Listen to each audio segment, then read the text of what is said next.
stay earthbound when prosperity awaits you in the stars?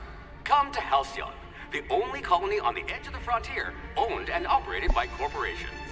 A trip of 10 short years will feel like mere minutes, thanks to the comfort and safety of your very own hibernation chamber. You'll wake up in a perfect society designed to maximize your productivity, with guaranteed full employment. With only a minor term of service, you will become the master of your own destiny when you go out of this world to the Halcyon colony.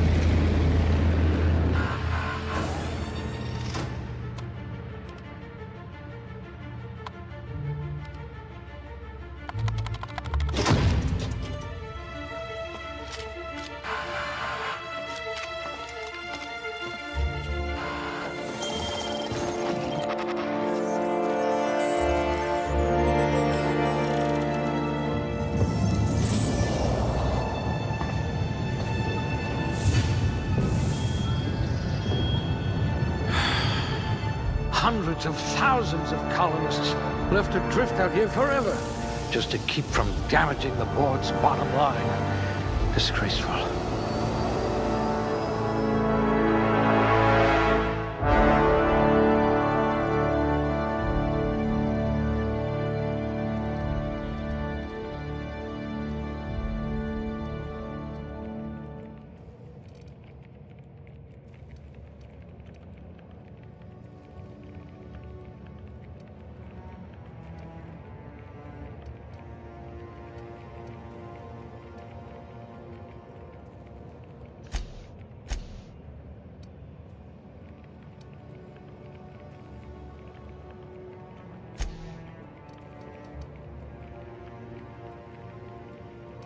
Nothing gets past you. You would have made a formidable constable.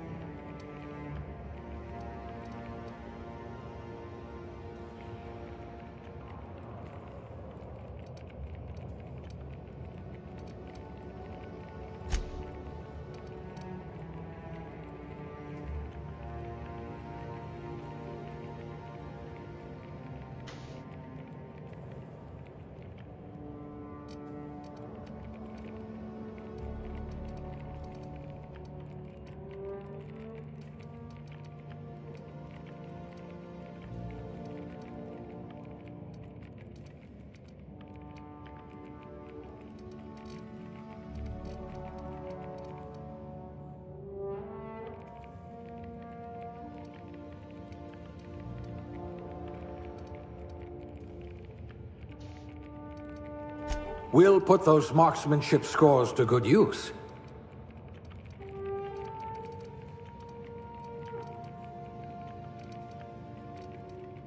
Ah, a fellow tinkerer.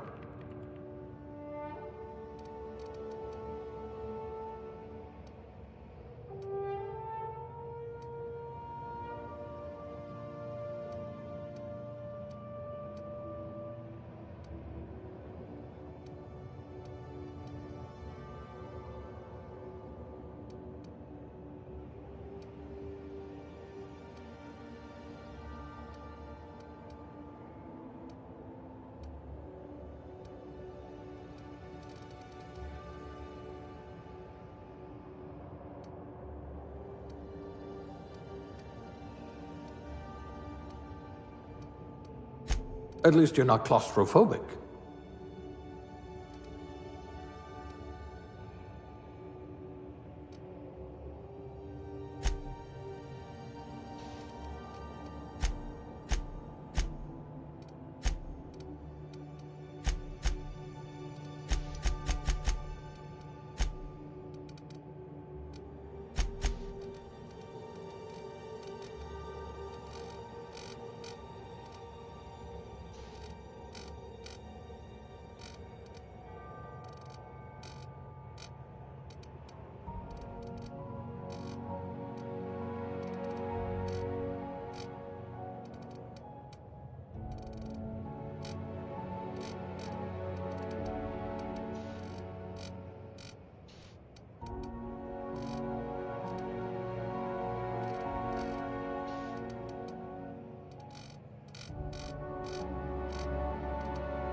Looks to be your lucky day, my friend.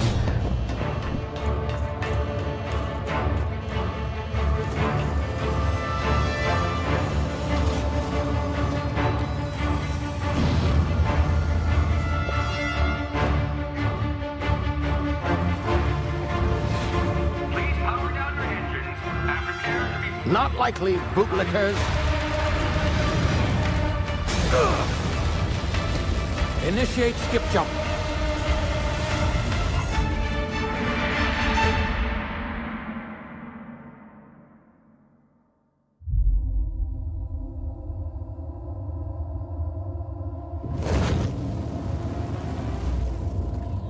Status. Structural integrity down 25%. Power levels down to 0%. Hip drive Shit. inoperable.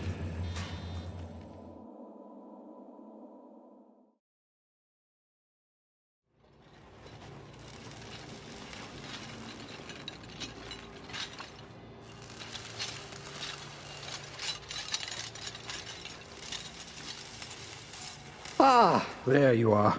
Wondering what's going on, eh? Bit of bad news there, I'm afraid.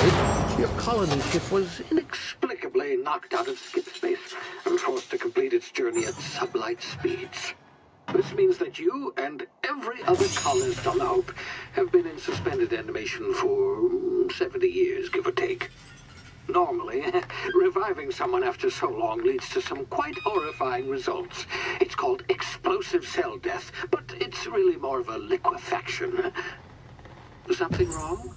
Oh, yes, well, not to worry. I've pumped your body full of a special concoction I devised to keep you from dying so horrifically. Hopefully at all, but I guess we'll see, yes? Unfortunately, I used the last of my chemical supplies saving you. I know it's a lot to ask, but I must have your help securing more if we're to save the rest of your fellow colonists. I'd see it done myself, of course, but the board has a sizable bounty on my head.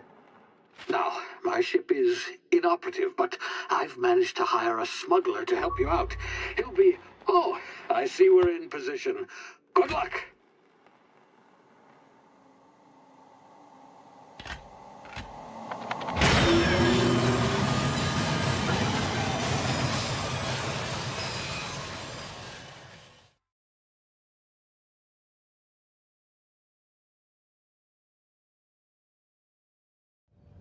Can you hear me? Is this thing working?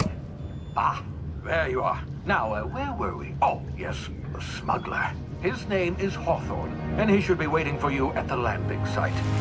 He's to be your chauffeur, so to speak. Not to worry. I'm told he's a specialist. Dashing gunslinger, one-of-a-kind ship, that sort of thing. You'll like him, I'm sure.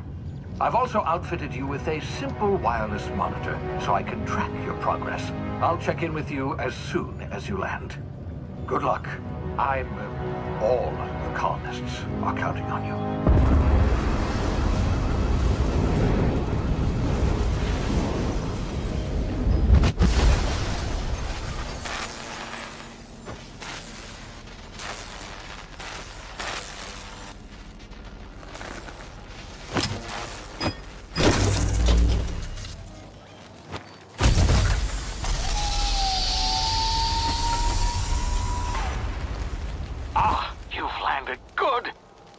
Hawthorne should be close by.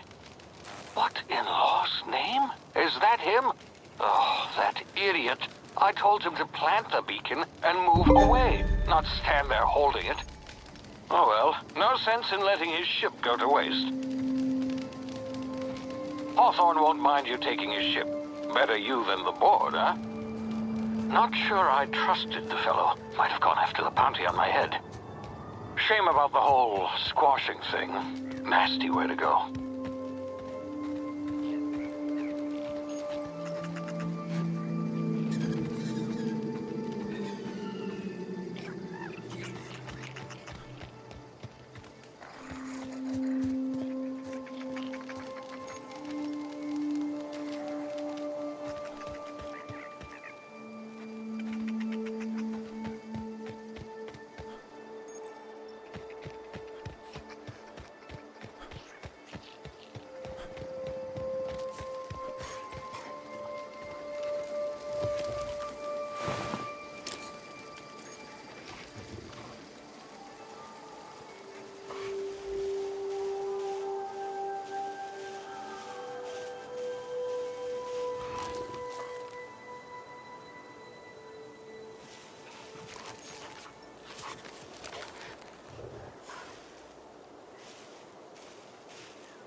You've been frozen for a while. There's bound to be unforeseen side effects.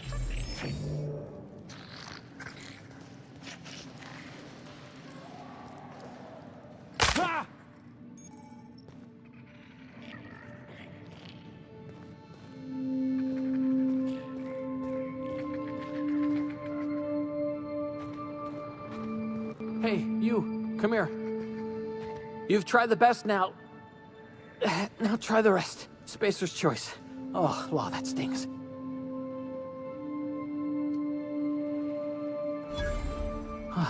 Looks like the bleeding stopped. I owe you one. Hope you don't mind me omitting this little exchange for my report. Spacer's choice doesn't like us accepting outside help. We were out on patrol. I saw a marauder camp up in the hills. Thought I could take him. Then my gun misfired.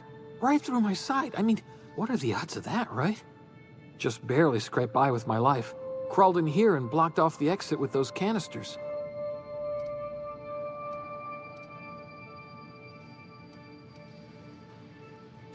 Gibbering, flesh-eating, law-breaking, unemployed lunatics with guns. Some hullhead grounded their spacecraft out in the open. That's a real good way to attract marauders. See those canisters by the entrance? Marauders come sniffing around in here, and I can take them all out with a single shot. Not bad, huh?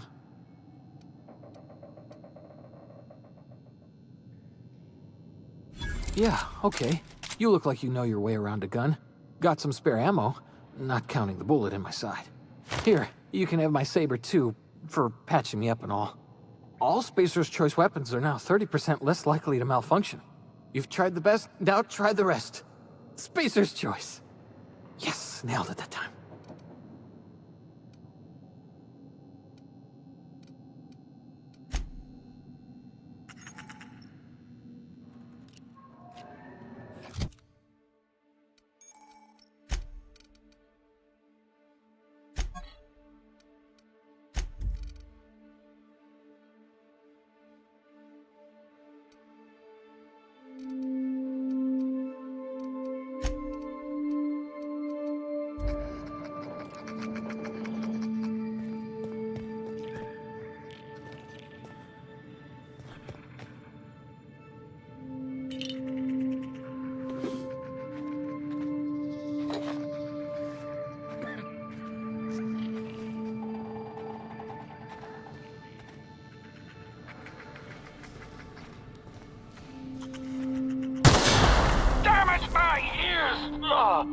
Oh, what just happened?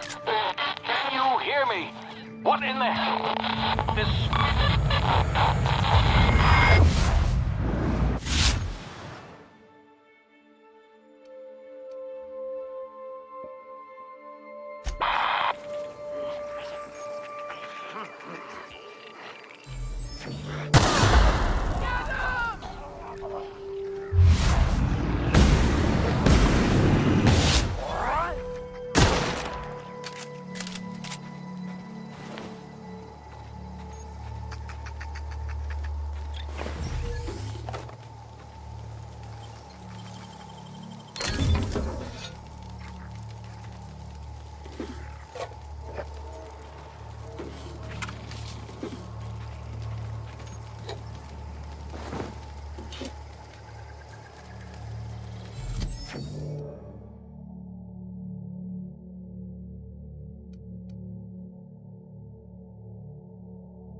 blazes?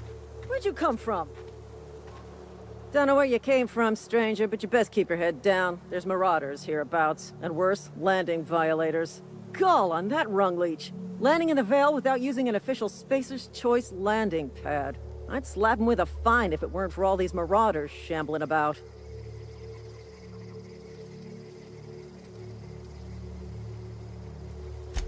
Really? How is he?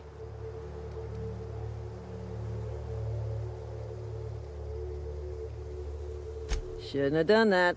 Spacer's Choice family ain't authorized to receive medical aid from off-brand physicians. We'll see him back to Edgewater, just as soon as I cross these marauders off with the swift, cost-efficient fury that's made Spacer's Choice the most trusted brand in personal defense. I just, you know, need a couple of winks to catch my breath. Stretch my legs, son.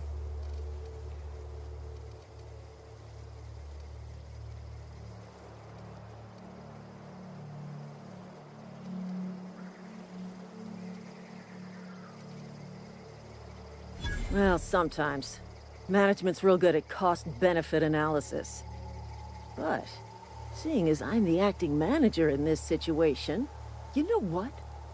You're right. It's time we cross those marauders off, find whoever owns that ship, and file a full report. Then it's gonna be fucking laminated. Here we go.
Please be informed that this vessel contains no valuable plant. Marauder, please be informed that ignoring me is dangerous for your health.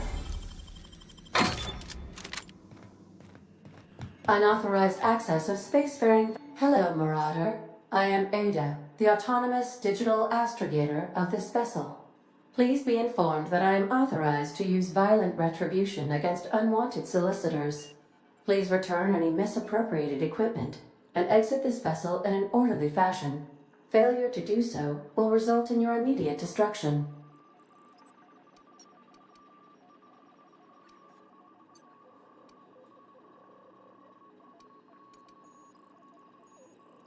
Jettison procedures initiated. Disengaging airlocks. Preparing to eject all boarding parties in 5, 4, 3, 2, 1. You are still here. My deception protocols have failed. I have been programmed to express disappointment. This vessel is the registered property of Captain Alex Hawthorne. I am incapable of accepting orders from anyone other than Captain Alex Hawthorne.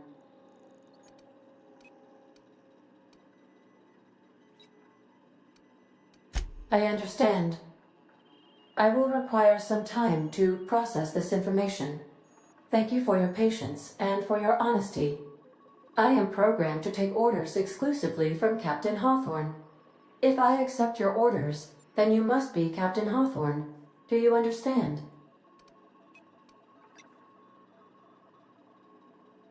Well done, Captain Hawthorne. I see your powers of deductive reasoning remain intact. Unfortunately, our engine is currently inoperable. Our main drive suffered a critical power failure, and we were forced to make an emergency landing. The main drive's power regulator has been irreparably damaged and must be replaced.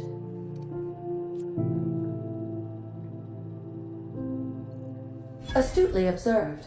However, the probability of locating a power regulator within a worker settlement falls within acceptable parameters of certainty. High-capacity power regulators are sometimes employed in the electrical networks of worker settlements. I have taken the liberty of printing you a new Captain's Identity cartridge. Please try not to lose it this time. This cartridge identifies you, Alex Hawthorne, as the registered proprietor and captain of the Unreliable. Do you understand?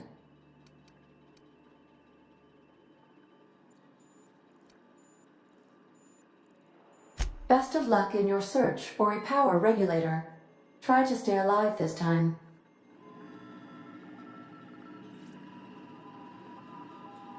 The navigation console is offline at this time, Captain.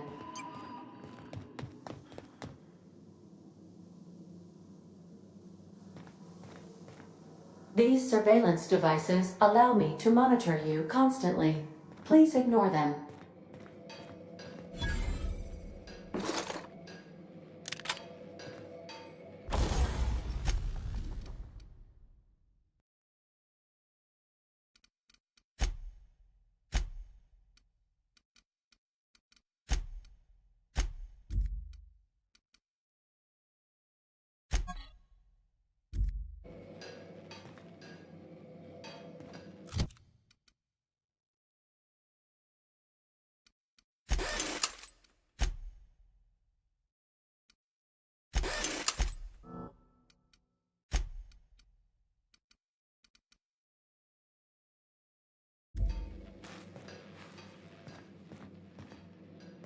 If your equipment is in need of repair or modification, the Crux 2000 workbench is at your disposal, Captain.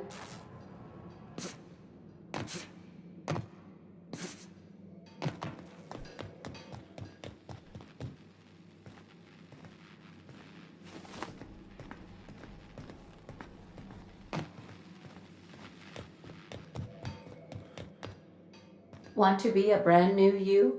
Try out our respecification machine. Alex installed it himself, right before he died. The ship's engines cannot be powered until a replacement regulator has been properly installed.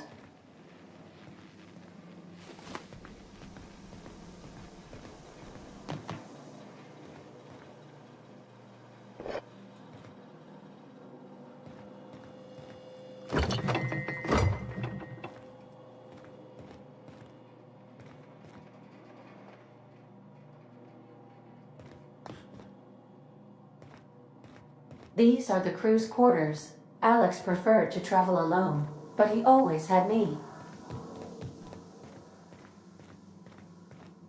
Due to catastrophic power failure, all doors will remain on security lockdown.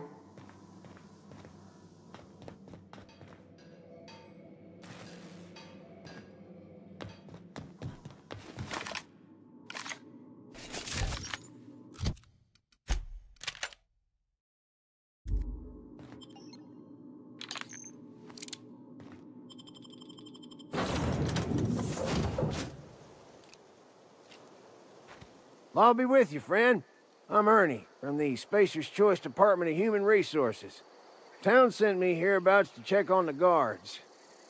Now, seems to me, and correct me if I'm wrong here, but seems to me they're all dead. Mind telling me what happened here?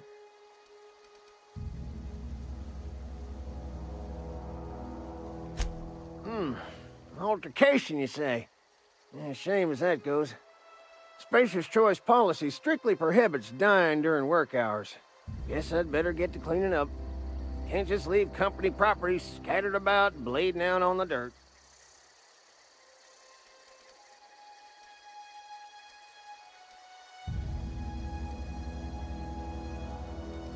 No can do, friend. That armor's Spacer's Choice property. Bodies, too. Living or otherwise. Company policy, you see. You don't want to amble on over to Edgewater at your earliest convenience. Constable's office might have work for someone with your, let's just say, aggressive disposition. Oh, and be sure to stop by the Edgewater Provisioner for a can of salt tuna. It's not the best choice, it's Spacer's Choice.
Whoa, hey, where'd you come from?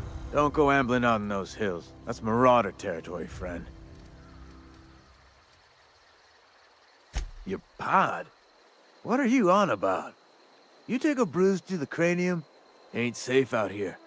You'd best head into town. Avail yourself of Edgewater's high walls. And low prices.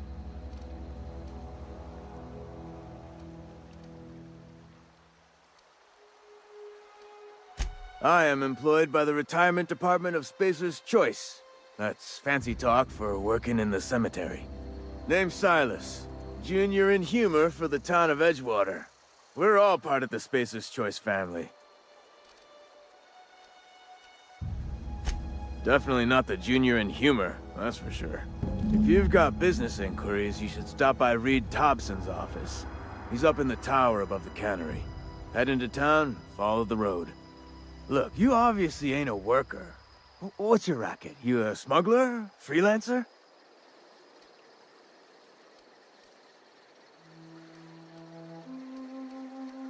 Got a knack for being discreet-like?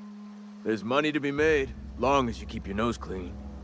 Edgewater is a company town, board-owned and operated. That includes the cemetery. None of us own our grave sites, we rent them from the company. Renting means money. Money means paperwork. Paperwork means signatures. Some of our families become a mite delinquent in paying their dues, you see?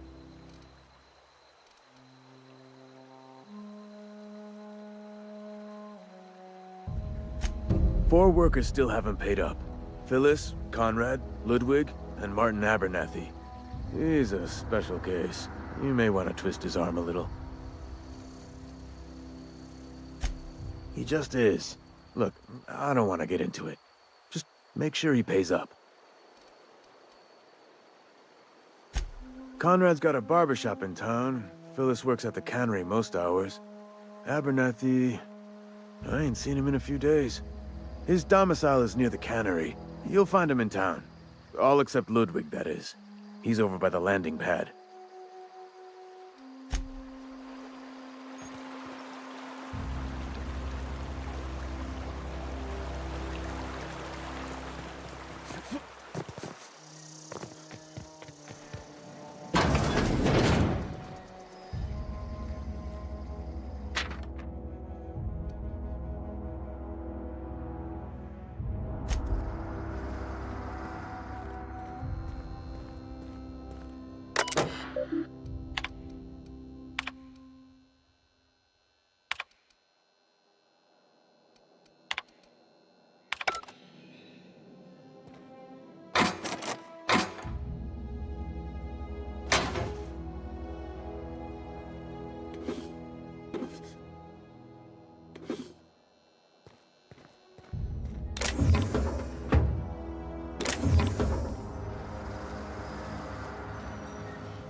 The grease monkey, Argo? I'm sorry, Mr. Thompson, sir.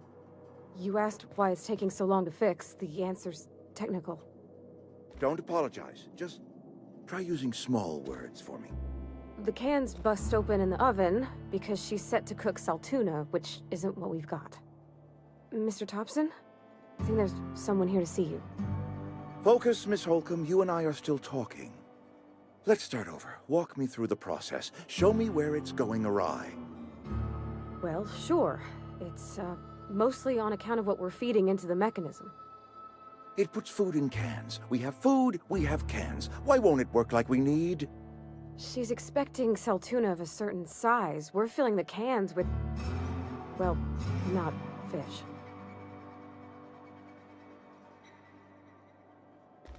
Seems we've got a guest. Really now, Parvati, I do wish you'd spoken up. I do apologize. I was given no forewarning of your arrival, or I might have welcomed you at the gates myself. I'm Reed Thompson, Outpost Administrator. I cannot help but notice you are not in uniform.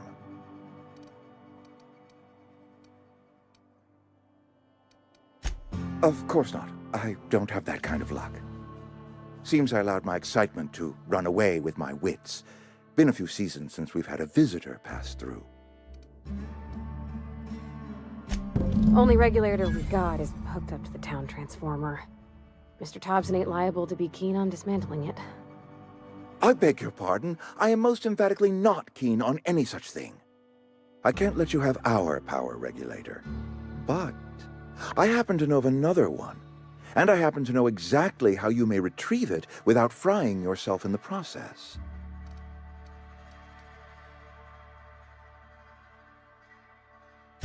There's a power regulator in the old botanical lab.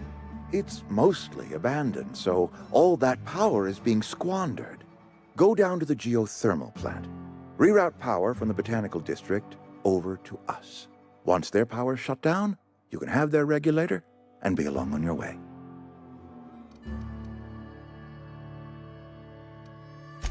I was not entirely sure how to tell you this. The botanical labs are not legally inhabited, but there are people who live there.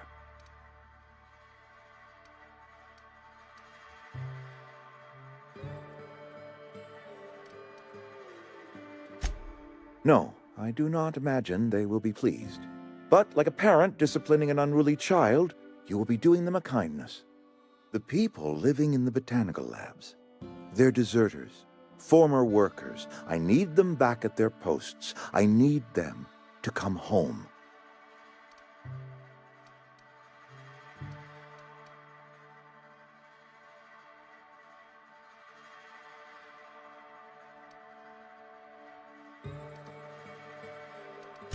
Good law, no, I don't want you killing anyone, least of all them.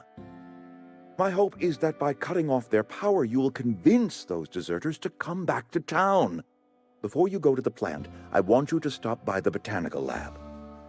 Speak to their leader, Adelaide. Tell her the power's about to go, and that it's time her band of deserters came back to town.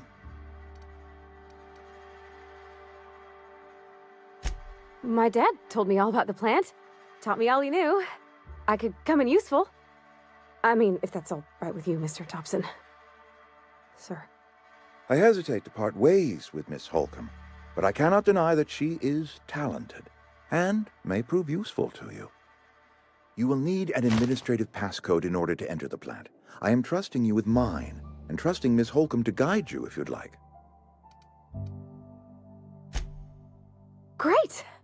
I got my wrenches and diagnosticators and hairpins and engine tape, so I'm all set. Well, I am glad to hear that. Best of luck to you, and thank you again for your help. It is a lot to ask of a stranger, I know.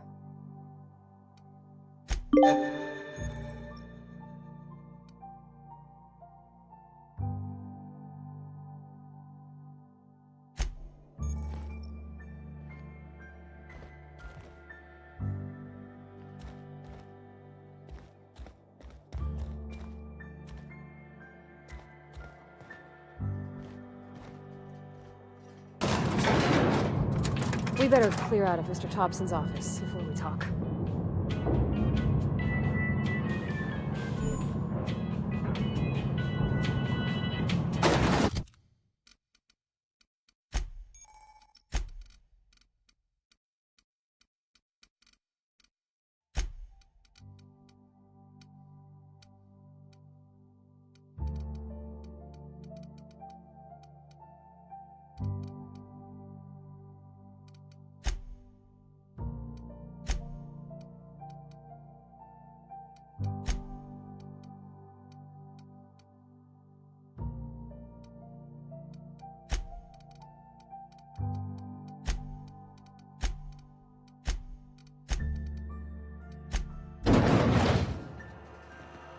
Hey, mister, can we talk?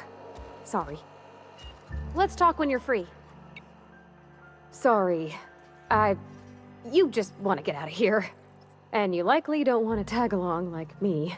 It's just, Mr. Thompson has his own view on matters, on account of it's his job and what all, but that's not the only side of the tale.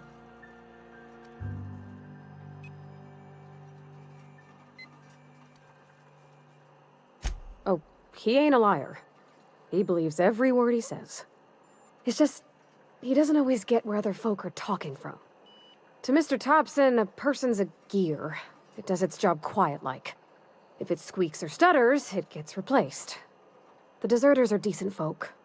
I knew some of them before they left.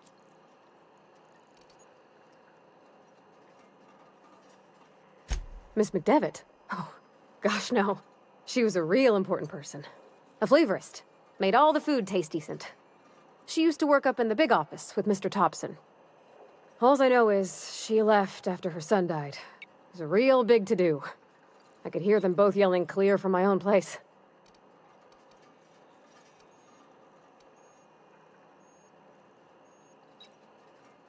Can't say as I know. I wasn't there. The sound carried, but not the words. If Mr. Thompson ain't of a mind to tell you his own self, you'd best ask Miss McDevitt, if he can get out to her.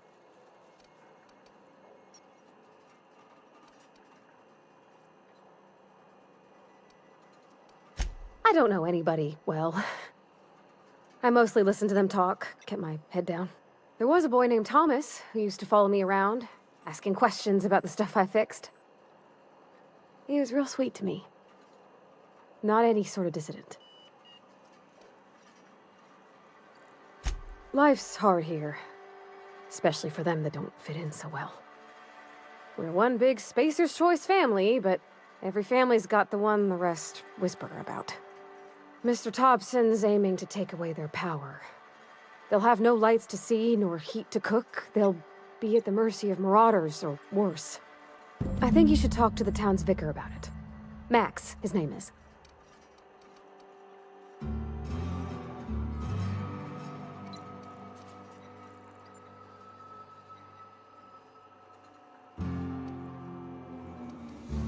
Thanks, mister. I just think when you gotta make a decision that'll hurt somebody, it's best to think on the right and wrong of it. That's what my dad used to say anyways.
You the new worker? Whatever. Make it quick, Tenderfoot. I'm busy. Shit. Silas still on about that. Here, take the fees. I'd appreciate it if you didn't tell Reed I was late on my payment.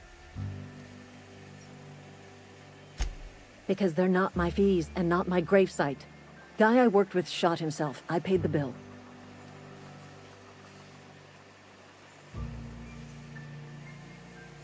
I could do without the sarcasm. Wasn't acting out of the goodness of my heart. Law requires delinquent gravesite fees to be paid by the deceased party's closest living relative, which meant me. Shame, though. Eugene was a good worker. Woke up one morning and put a round through his upper story. Can't imagine why. The kid was doing all right at his desk. We all thought he was an upstanding receptionist. Just between the two of us, I'm pretty shocked his weapon didn't misfire. Spacer's Choice handguns aren't the most reliable.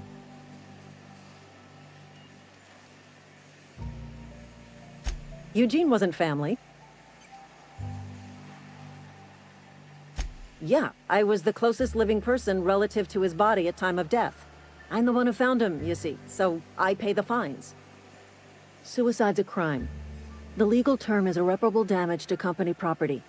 What Eugene did to himself was vandalism.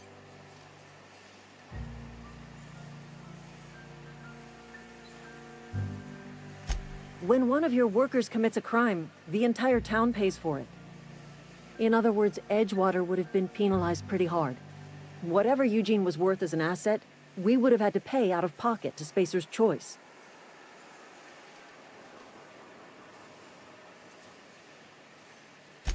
Look around. Edgewater ain't exactly swimming in luxury. We can't afford to pay the body price of a suicide. All I know is Silas asked me for Eugene's gravesite fees, which means he was approved for burial, which means his papers went through, which means the town's in the clear. I'm just glad to put this whole ugly affair behind me. Eugene can rest his bones in peace, and the rest of us can get on with our own lives.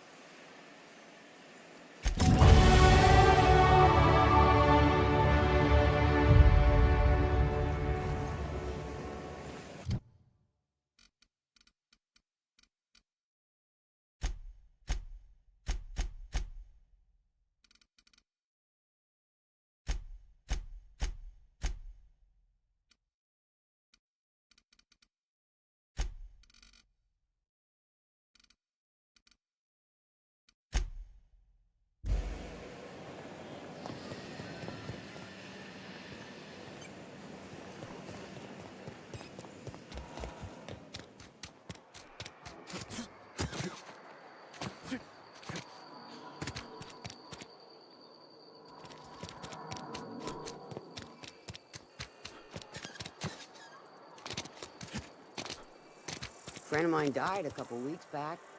Still ain't past it. Yes, Mr. Thompson. I'm fine, Mr. Thompson. Never been healthier. Whoa, did Mr. Thompson send you? Well, you tell Mr. Thompson I'll be right at my post. Tomorrow. Bright and early tomorrow. Because I'm definitely not plagued. As spry as a spring chicken. That's old Abernathy.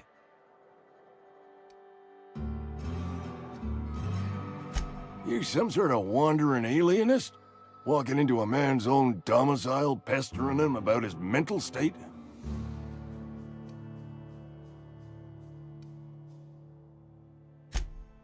Silas knows, doesn't he? That's why he sent you. That's why he wants me to pay up. He knows.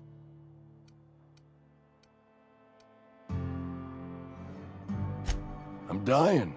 I'm not long for this world. The date of my expiration is fast approaching, and soon I shall be ushered through the great cannery in the skies. Don't say that, Mr. Abernathy. You still got a couple decades in you. I'd steer clear, Ms. Holcomb. My affliction's bound to be contagious.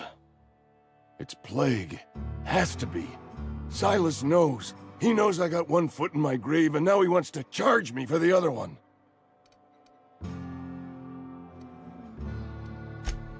I am?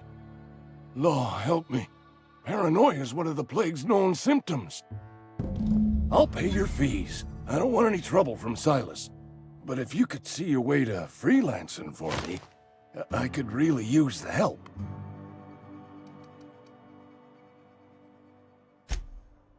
There's a cache of anthracillin tucked away in the old community center. Powerful stuff. Stronger than what we got, anyway. I need you to break in, nab that medicine, and bring it back to me.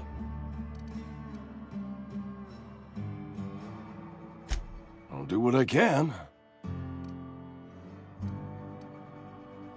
You will not find any guards within sight of that old place. Marauders, on the other hand. I have it on good authority. There's a gang of them squatting there. I advise stepping softly. I tried medicating myself with adrenatime. Didn't do much for me, as far as I can tell. Anyway, I can't just buy medicine. Distribution of medicine is strictly prohibited to any workers beneath the acceptable margin of health. Company policy.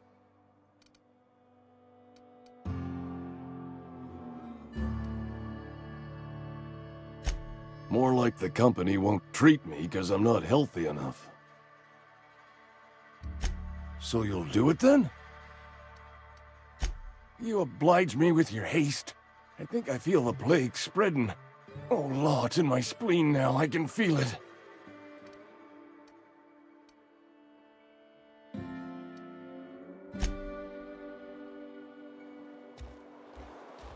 You're making a mistake working for Abernathy. Excuse me. I'm Esther Blaine, Spacer's Choice Actuary. I overheard your talk with Abernathy. I hope you're not thinking about getting him that medicine. Abernathy is a well-known hypochondriac. Anthracillin is wasted on him. You're better off selling it to me instead.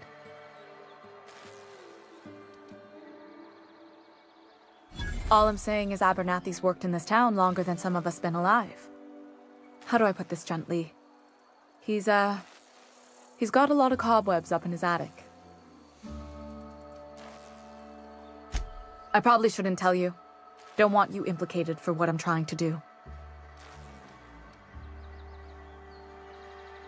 All right, here's a summary. A lot of sick people in this town, and we don't have the medicine to treat them all. Can't reach out to corporate without crossing a river of red tape, so I'm reaching out to you.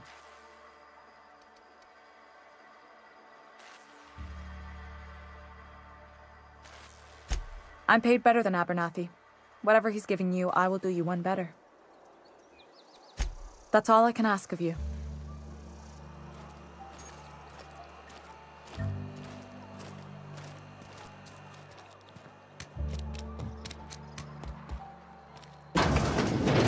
Oh, I cut my own hair.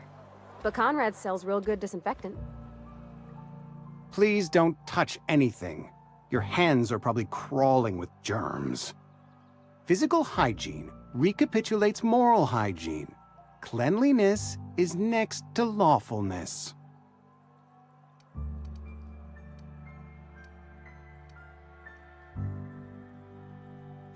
So everyone says, until someone forgets to cough into their elbow, and then we're all dying of plague. I'm Conrad. You will report to me if your hair fails to meet Spacer's Choice aesthetic standards. You will also report to me in the event of your death, whereupon I will clean and prepare your remains for interment. Ah, gravesite fees. Silas and I had talked about this at length. I thought I'd made it clear my pecuniary situation precludes the necessary restitutions.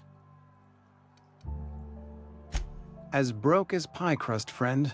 Bidless, indigent, destitute. I simply cannot afford it. I am a blemish on the prosperity of our fair settlement. When I expire, I expect Silas to toss my body into a ditch.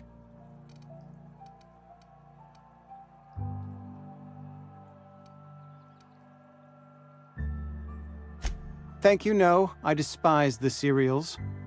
Tell Silas I can't afford to pay, and that I fully expect to have my medical rights revoked for this dereliction.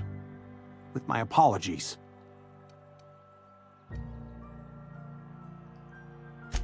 Some time ago, I fell ill with the plague.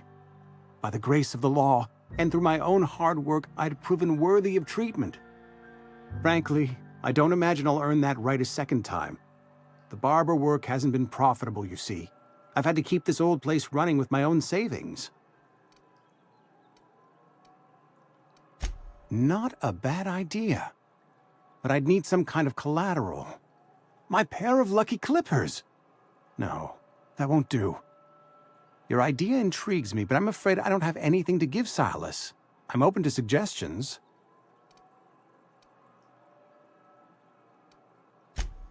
Much obliged.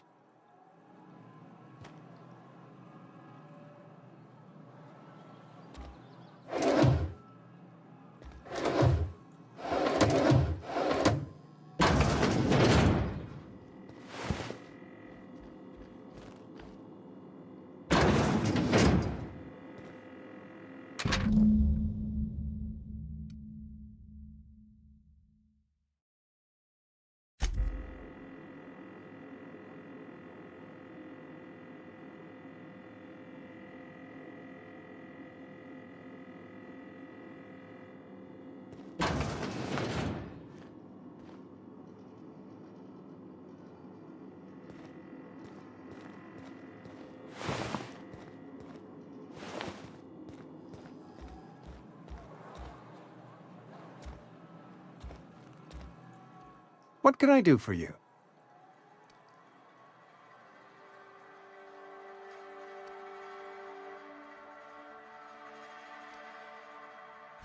Oh?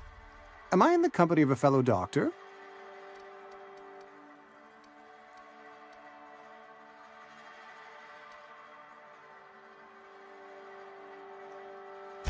Experience was my teacher. Experience and... So, you want to be an embalmer, brochures 1 through 5, courtesy of the Spacer's Choice Department of Career Development. Go ahead.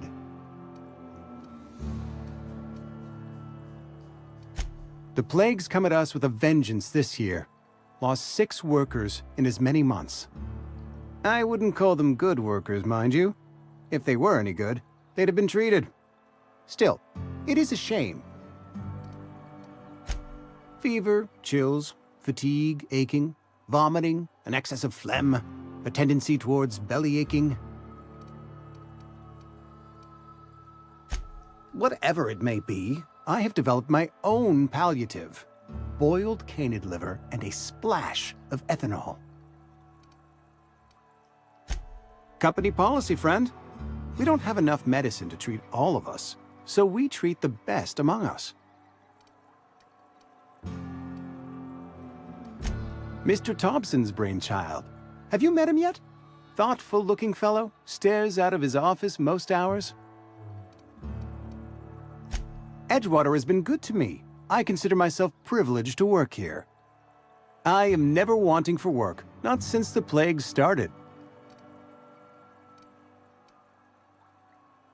As the good vicar says, work fortifies the spirit of a man. If you want to feel exhausted, try not having any work. What can I do for you? You know about Eugene? How?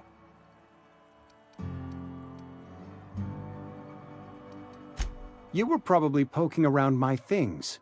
I really shouldn't leave my letters sitting out in the open. Eugene's golden teeth were a family heirloom, representing 3 generations of poor dental hygiene. He took them to his grave.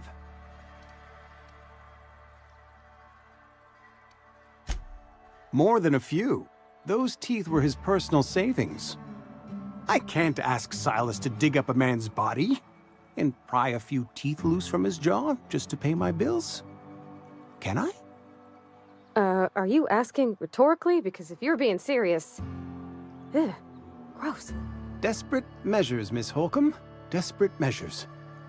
I'm going to have to ask Silas to dig up those teeth. It's the only way I'm paying my gravesite fees. I'm sure that I have no other choice. Here you are.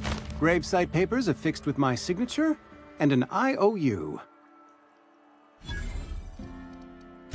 Eugene was not a suicide. He put a bullet in his brain, yes, but that's largely a technicality. I was the one who prepared Eugene's body for interment. I discovered symptoms of the plague on his corpse, and I discovered medicine in his pocket. Lots of medicine.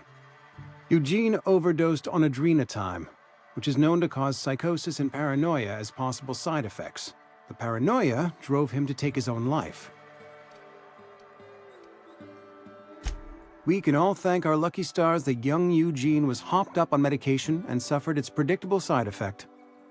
I included it all in my official report. I'd like to think I saved Edgewater a great deal of money. We never could have paid the fines associated with a suicide.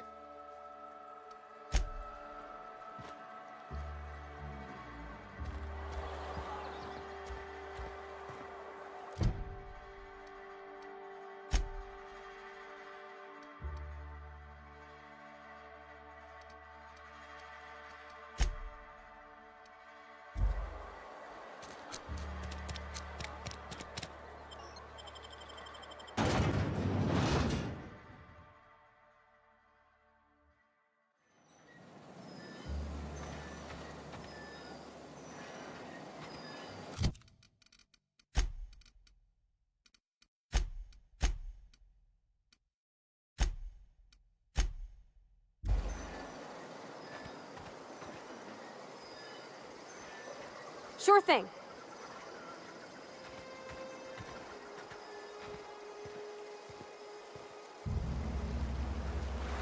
Sure. Heading back. Hey, Miss Parvati. Come for a visit? No. Lovely to see you about, Miss Parvati. Things going all right, Silas? Been keeping him careful and true, miss.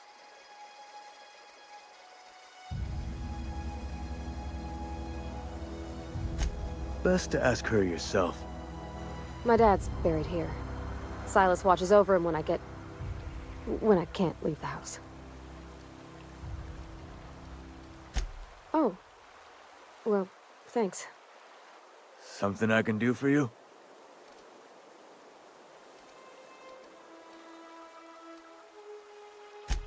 Yeah?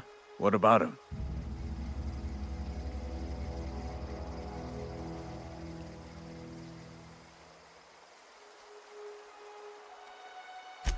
Well, yeah.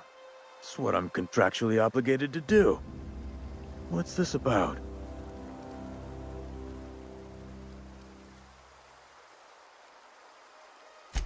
Yeah. Funny thing, Eugene's body ain't where it's supposed to be. The night we was supposed to commend his body to the earth, I had his grave all dug up and ready, right? And so I thought, I'll just rest my eyes a bit.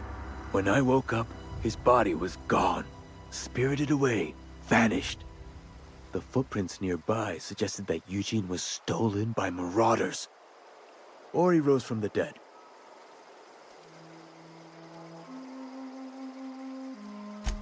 Let me know if you find anything.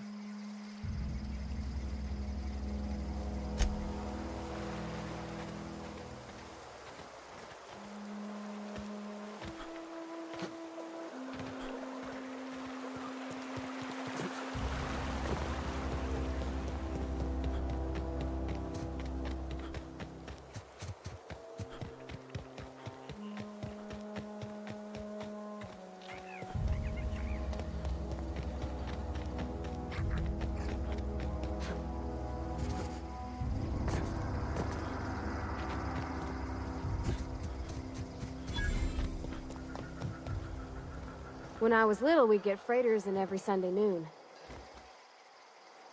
Thank the law. I've been requisitioning backup for months. Guess the boss finally came to his senses. You ever swung a truncheon? Let me see your rifling stance. I want to make sure you're up to snuff.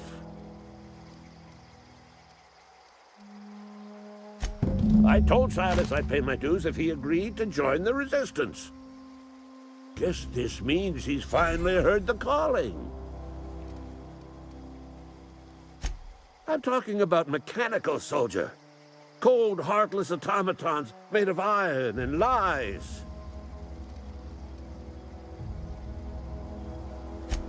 Just my luck.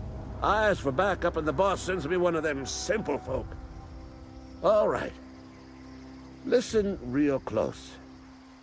Auto-mechanicals.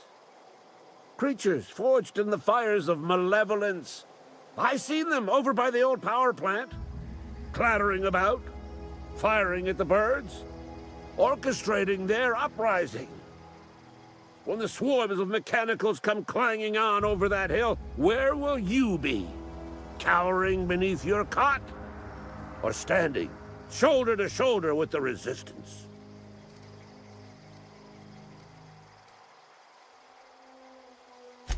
Go on. You ever seen the way a mechanical just stands there? Just looking at you, scanning you with its murderous oculars.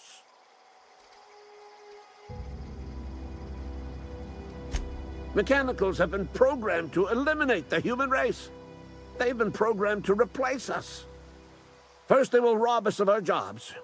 And once they have taken away our livelihoods, they will take away our very lives. I've been gathering up a war chest over the years. Saw tuna cans, mostly, some Spacer's chaw, a few bit cards. I'll reward you for your aid. Enlistment fees? Yeah, I suppose. Wouldn't want to give the Resistance a bad name. They have sent a scout, prowling around the junkyard just behind our beloved town. This scout must not be permitted to return to its base of operations. Cross it off, then report back.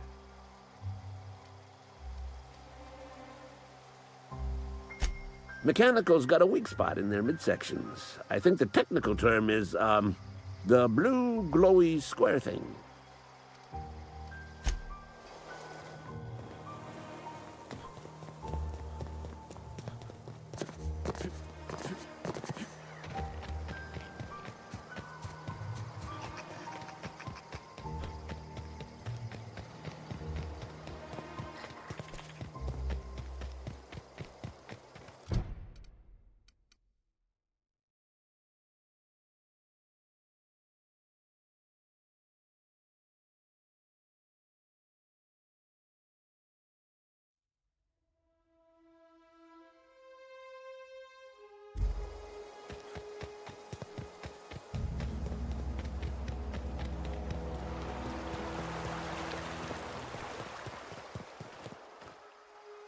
Fancy threads. That some kind of hibernation suit? You run into any trouble? Reliable work from a freelancer. That's gonna take some getting used to. And I'll buy you a drink sometime. Suppose you've earned it. One good turn deserves another.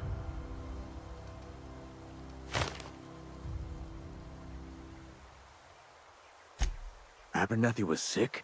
With the plague? That's disgusting. I shook hands with the guy.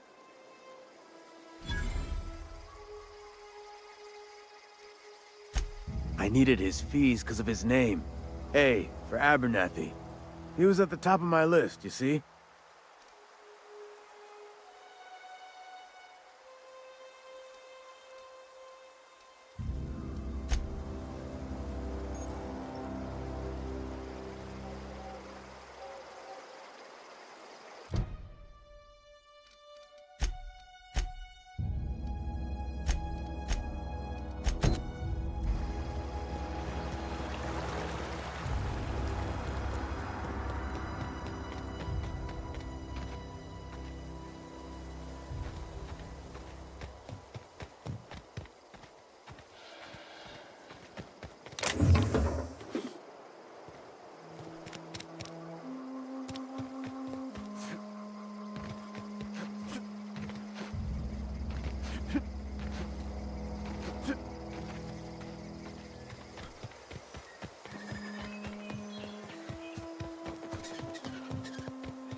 Sorry, I can't do it.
Aw, he ain't no threat. Bet I could fix him up smart. Searching for repair bay. Error.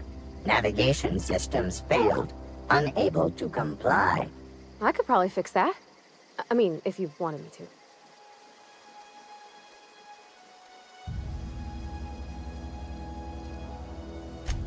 Yep, I see the problem. His nav mod got dislodged. Must have taken a tumble. Just gotta give it a good push and wait for the click. There we go. Jeremy's good as new. Well, new by Spacer's Choice standards anyhow. His name's Jeremy, by the by. Navigation systems operational. Optimal path toward repair bay detected. Initiating self-diagnostics.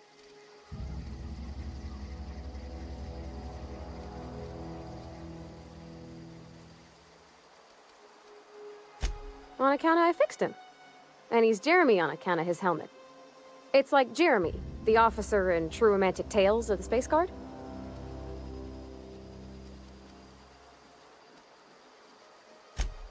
Hebs Shirley. I make a point to watch every Tuesday night. Be more careful out there, Jeremy. Self-diagnostics initiated. Please do not disturb.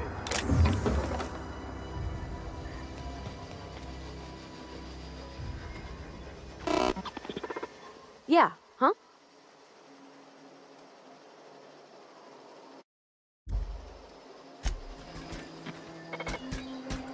Self-diagnostics initiated. Please do not disturb.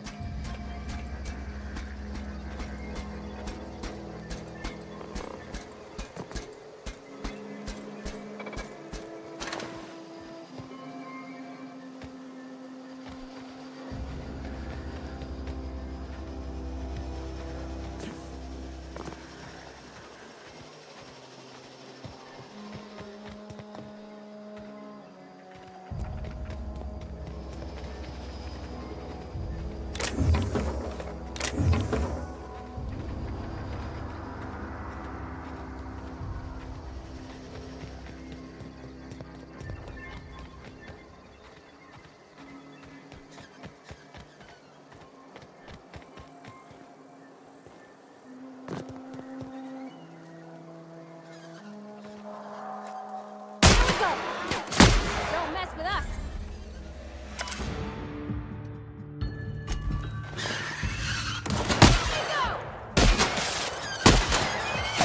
Got him all.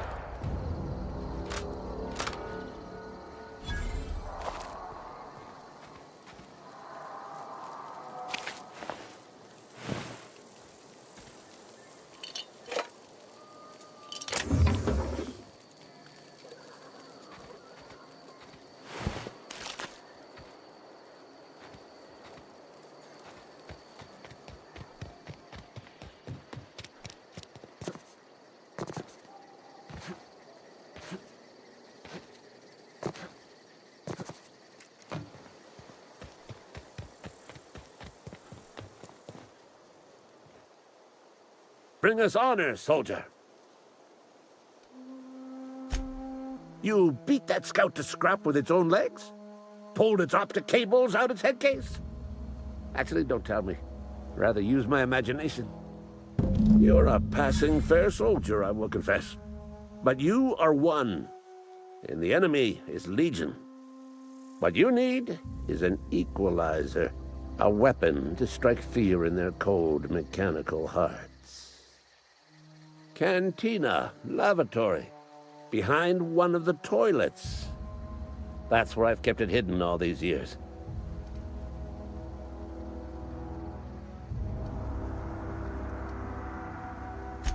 On the double, soldier. Don't want the bartender poking around in there with a mop.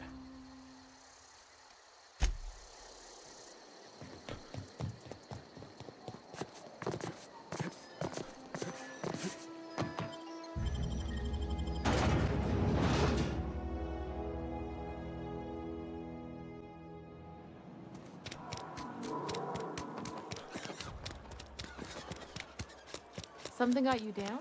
Nothing.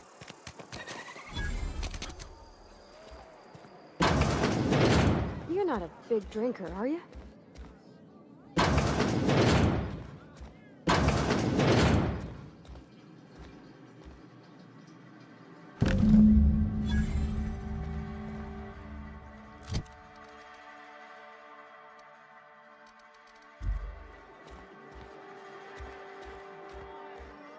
You read the latest report? Only the part that said we ain't making our quotas. If only McDevitt's folk hadn't abandoned us. Cannery could use those extra hands. Nothing we can do. Another day?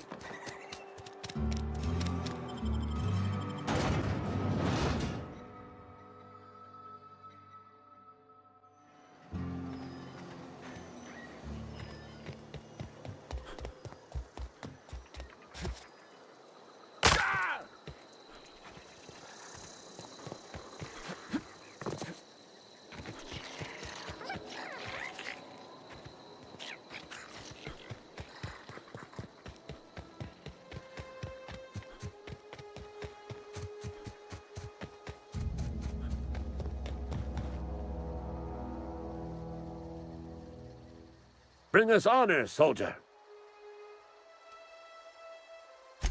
Feast your eyes, soldier.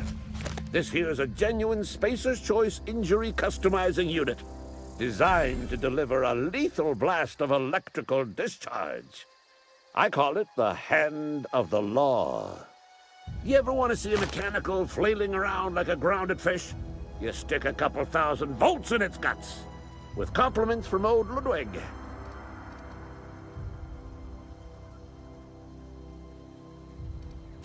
There's a workbench right through this door. Attach that unit to your favorite weapon and go forth into glorious battle. Time's come for you to journey down into the black heart of the enemy's camp.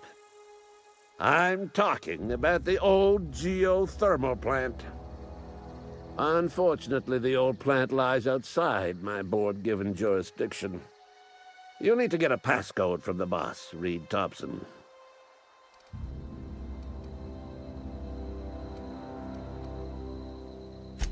I've been after a passcode for years. Boss said no on account of my gross incompetence with all matters related to security. I need you to get us the brain of a mechanical. Well, not exactly a brain. Anatomically speaking, what we're looking for is a logic module. If you die horribly, I will pour out a can of 0G to your memory.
Hear that?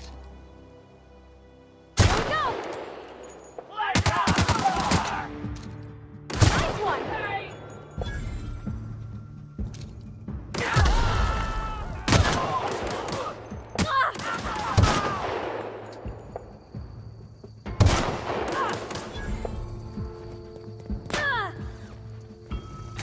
That's the last of them!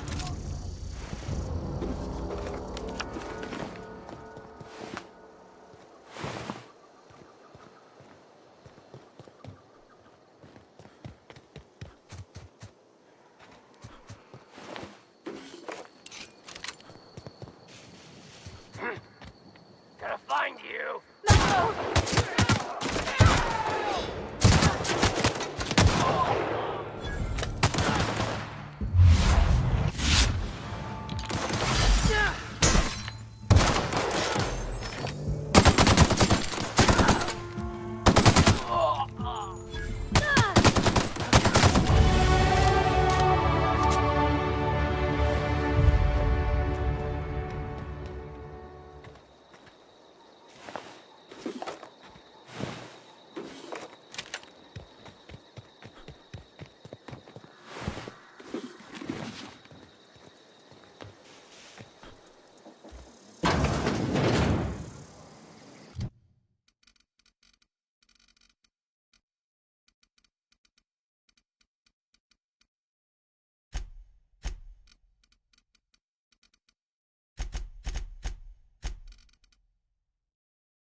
Great work.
Nicely done.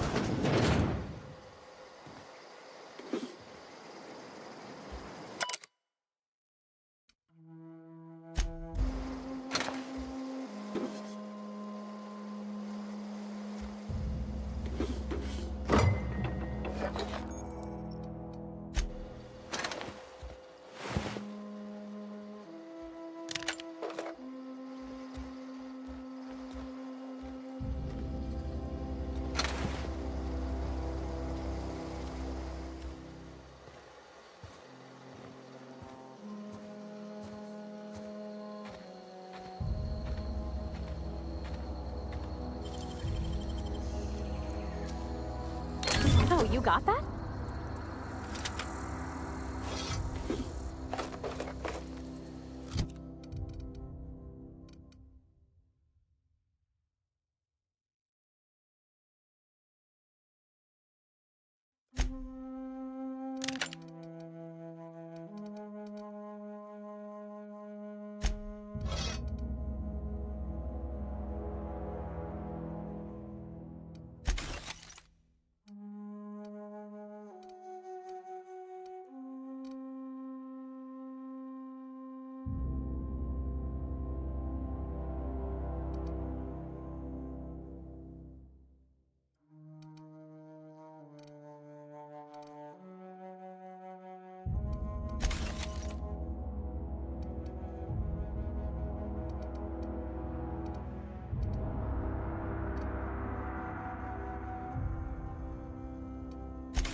I've always wanted to poke around in here.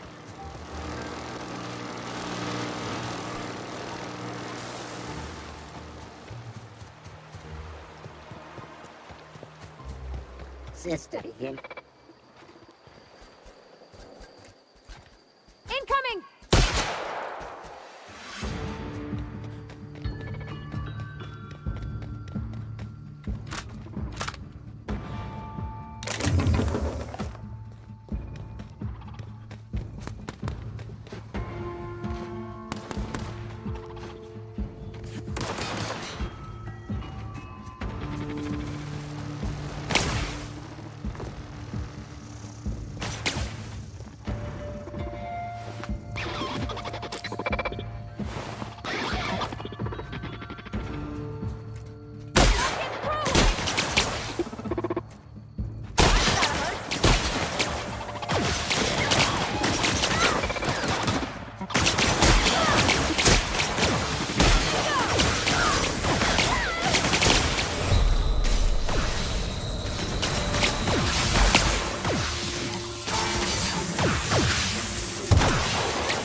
Automech.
Halt.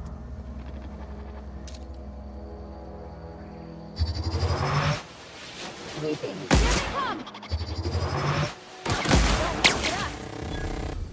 He took one down!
Mr. Thompson said to talk with Miss McDevitt before doing anything here? Where are we headed? In the bar? When I asked if you were a drinker? Sorry.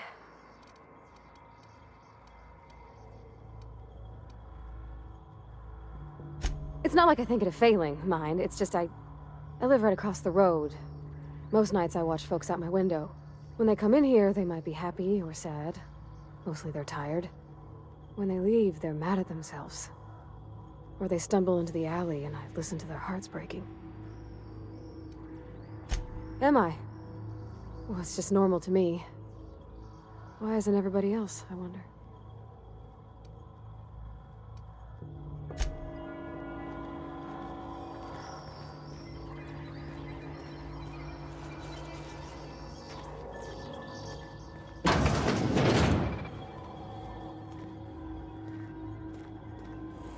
Valves beginning Here to... they come!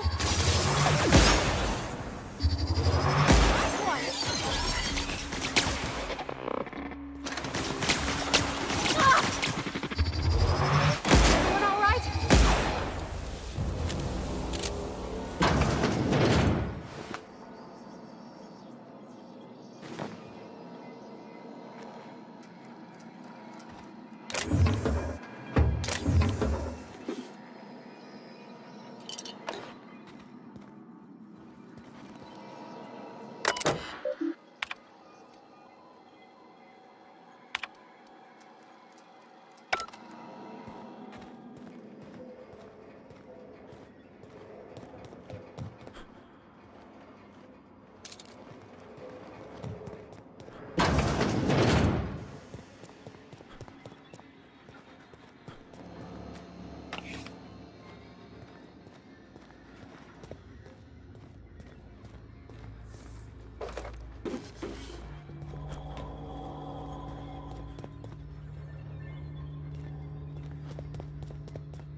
3 switches.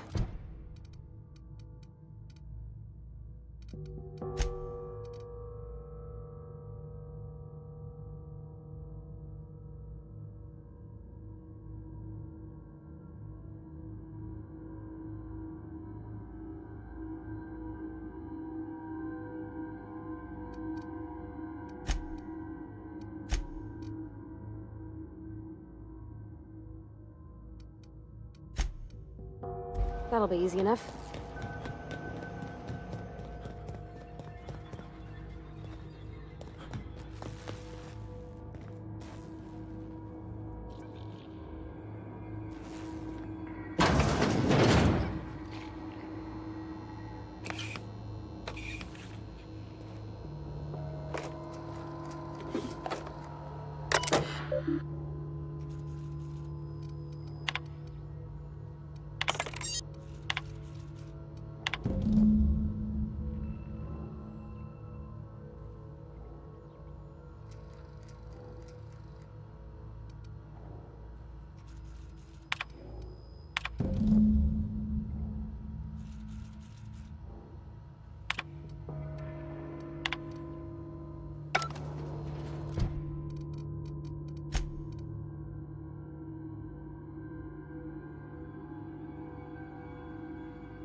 Processing. Watch out!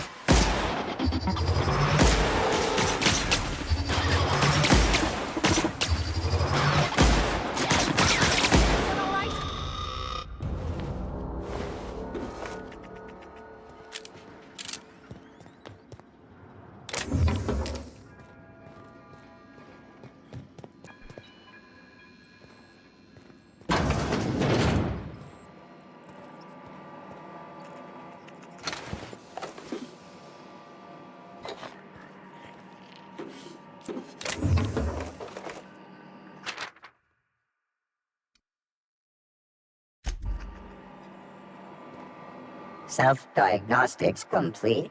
Navigation systems operational. Combat systems operational. It's not the best choice. It's the spacer's choice. All systems fully operational. Return journey successfully completed. Spacer's Choice would like to thank you for complying with your duties. Hostile actions towards Spacer's Choice mechanics are contrary to logical directive. Conclusion: all hostile automechanicals must be defective in compliance with Spacer's Choice policy.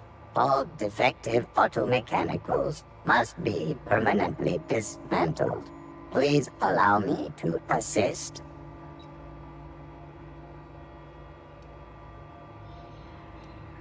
Affirmative.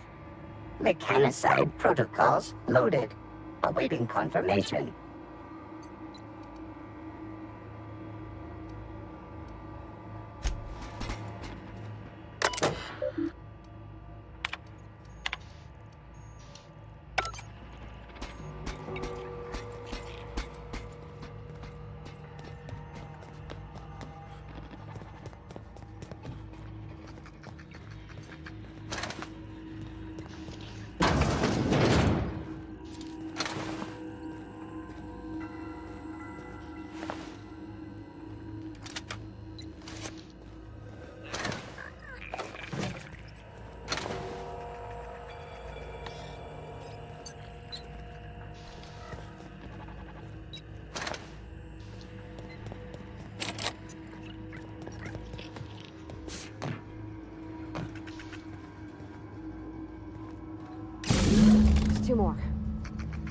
happen to Miss McDevitt's folk if we send power to the Vale?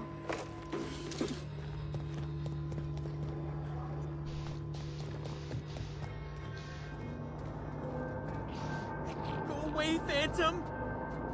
No, no, no, just leave me alone!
Get away!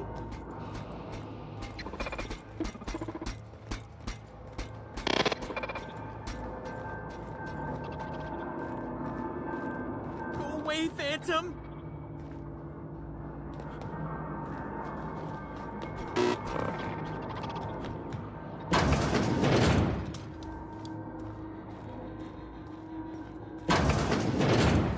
Mind the steam.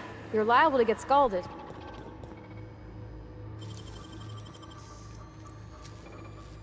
Great work.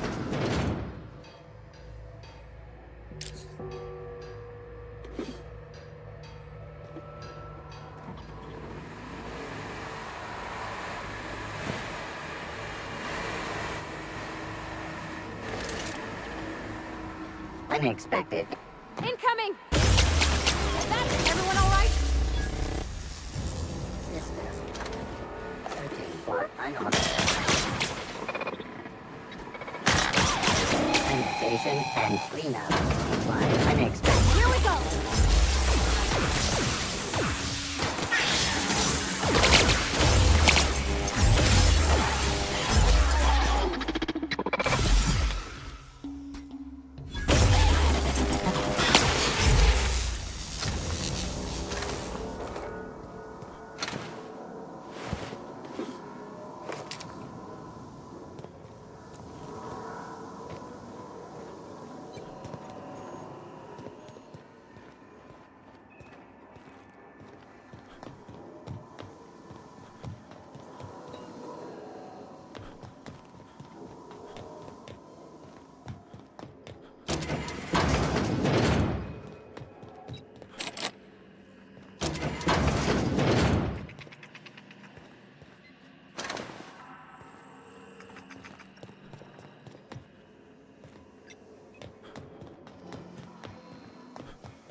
Bring us honor, soldier.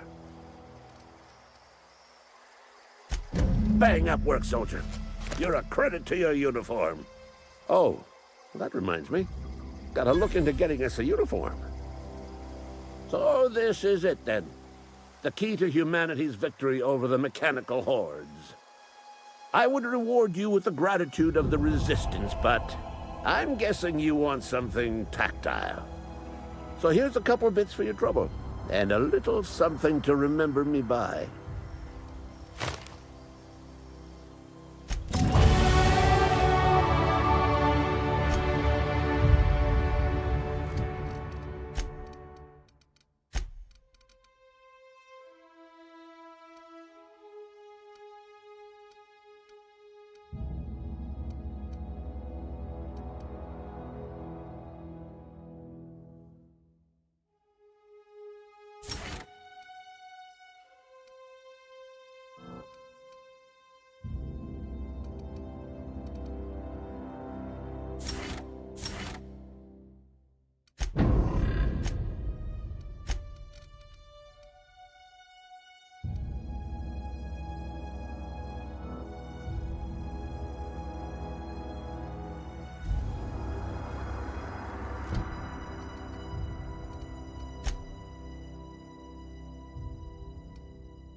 I'm sorry. I'll just be a minute.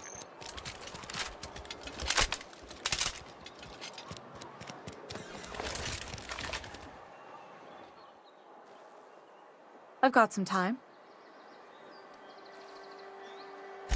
Oh, I'm an actuary. That means I keep tabs on a worker's living expenses. How much it costs to feed, clothe, shelter, bury, and replace your average human worker.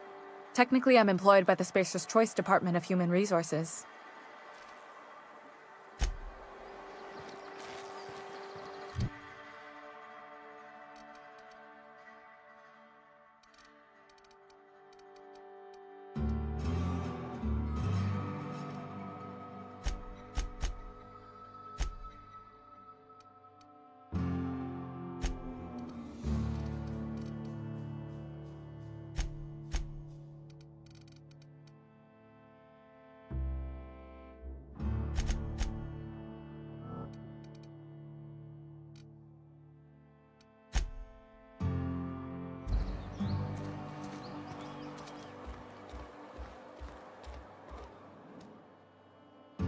Oh, sweet merciful law. A marauder's in my domicile.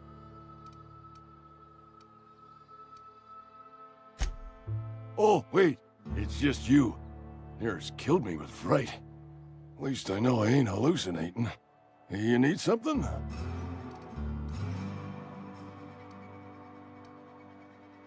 Let's see it. Don't keep us waiting.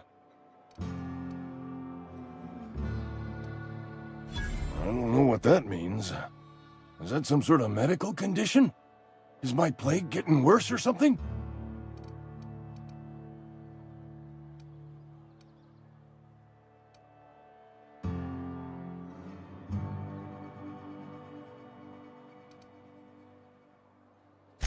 Sweet life-giving nostrum. The first hit's always the best.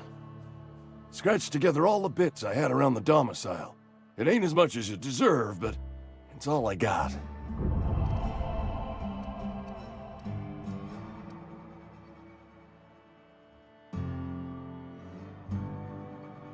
You're wringing the blood out of me. Here, you can have whatever's in my pockets.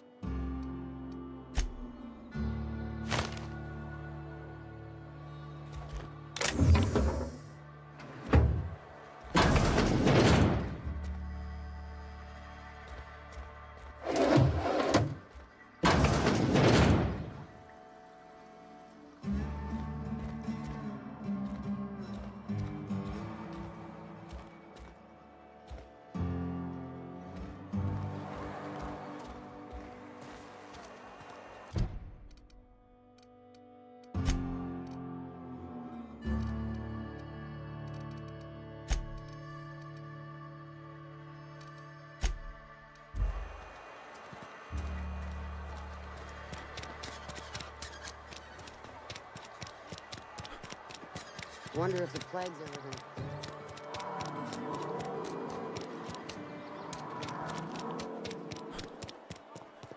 I've always felt weird in here. It's too clean. Yes, what is it? You're an outsider. Fantastic. Vicar Maximilian de Soto at your service. Or Vicar Max, if you're the sort who prefers brevity. And Ms. Holcomb as well. How rare to see you out.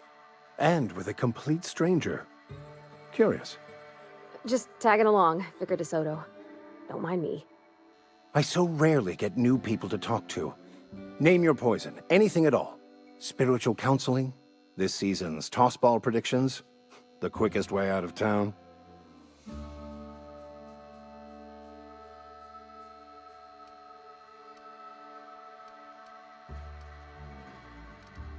But what?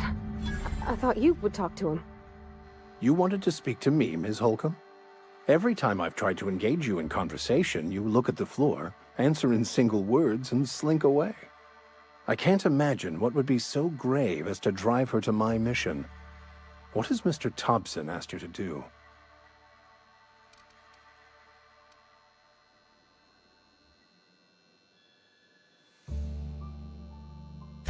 Depriving them of safety from the marauders and wildlife.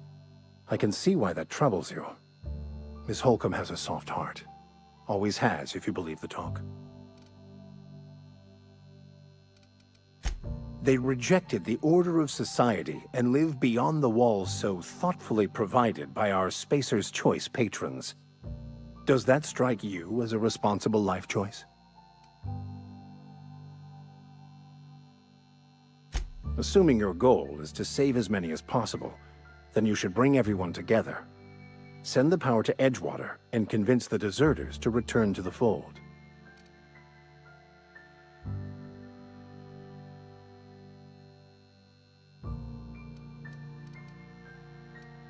Not if things are left to stand as they are. If you don't mind a bit of unsolicited advice, be cautious on your way to the geothermal plant. It is not as safe as you might assume.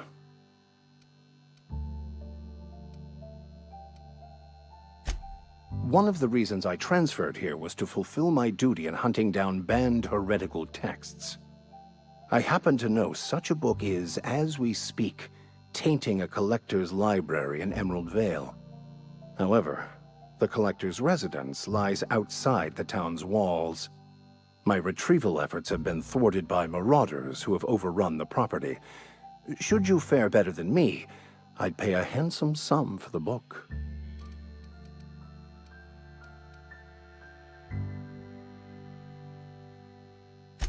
I just want to keep the writing out of layman's hands. It wouldn't do for such information to fall into public consumption.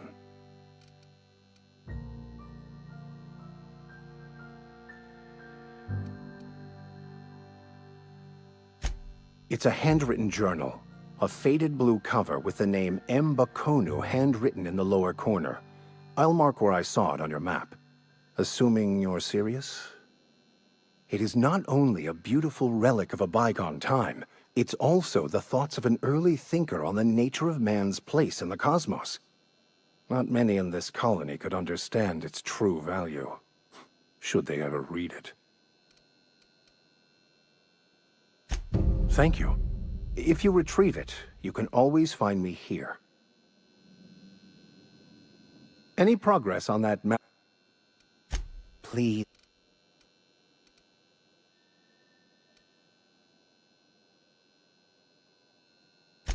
A religious text deemed heretical by the OSI is an unsafe object at large, though I understand why a collector would desire to possess such a rare book. Because I'm also a collector of books. Rare things in this colony. Appreciation of the written word outside monthly periodicals is virtually unknown here.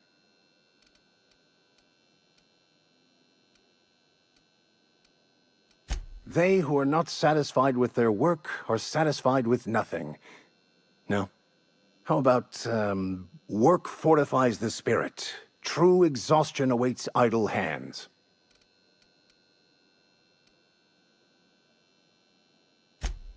The OSI teaches that the Grand Architect set a perfect system in motion at the beginning of time. Contentment is found by accepting one's role in that grand plan.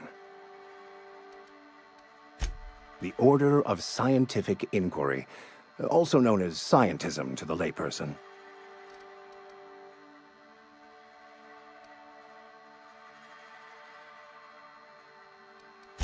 Mock me all you want. I know my beliefs to be true. You don't talk to the Grand Architect. Once the universe was set in motion, it stepped back. It has no concern for us.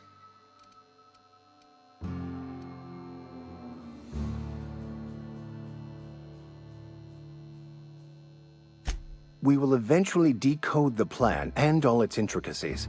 Once we are able to deduce the properties of every particle in the universe and its trajectory, we will know everything. The future, the past, each person's place within the plan, all will be laid out before us, removing struggle and bringing peace. No one will ever need question their path again. Some even believe this ultimate knowledge will unlock mankind's true potential, and we will all become akin to Grand Architects ourselves, after a fashion.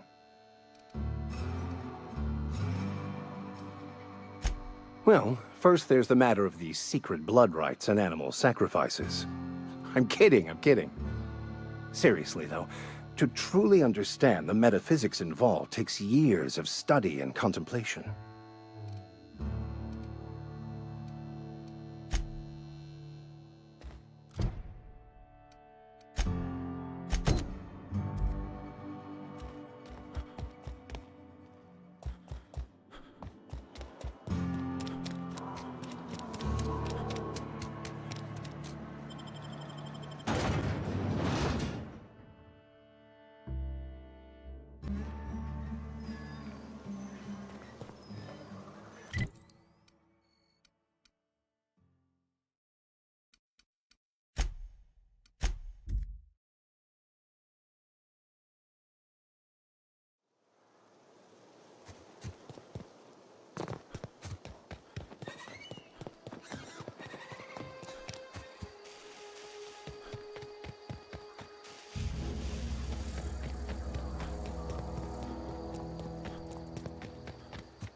Nice.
Any progress on that matter we discussed?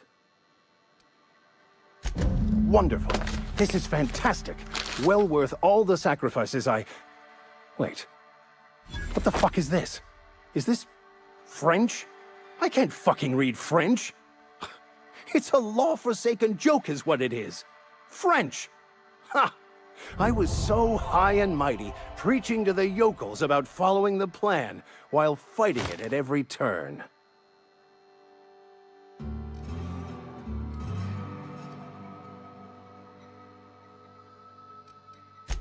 There is little more important than such a precious, rare text. I've spent my life searching for the keys to unlocking the secrets of the universal equation that underlies the plan. I had hoped this book held some of those answers. I became so desperate, I even got myself assigned to this plague-ridden backwater to find the damn thing. All the time and suffering I've spent. Wasted.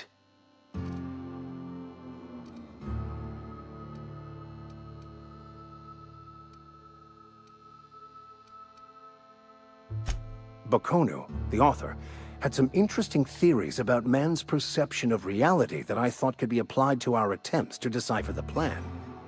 Unfortunately, he was also one of the founders of the Philosophist school of thought, so the book is banned in this colony.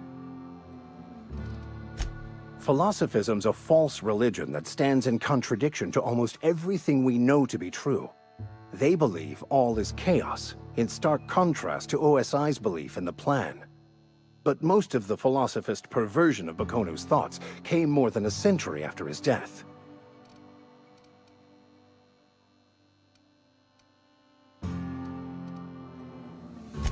The story of my life. Most lay people are not aware of this, but we've not discovered any new insights into the plan for a long, long time. I had an idea that we should welcome the truth, no matter where we found it. I had the worse idea to share my thoughts with a superior.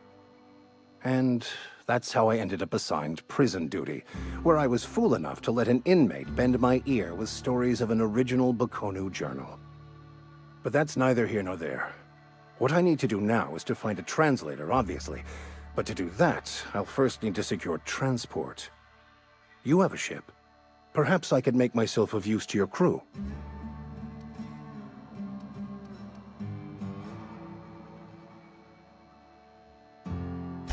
Free spiritual counseling, someone to watch your back, not to mention a grown-up in the party. I'm 28. Exactly. I'm pretty handy with a toss-ball stick, or any blunt instrument, really. I'm also a passable gun hand if it comes to that. I can usually talk my way out of conflict, though. Oh, I'm fairly competent at hacking computers as well.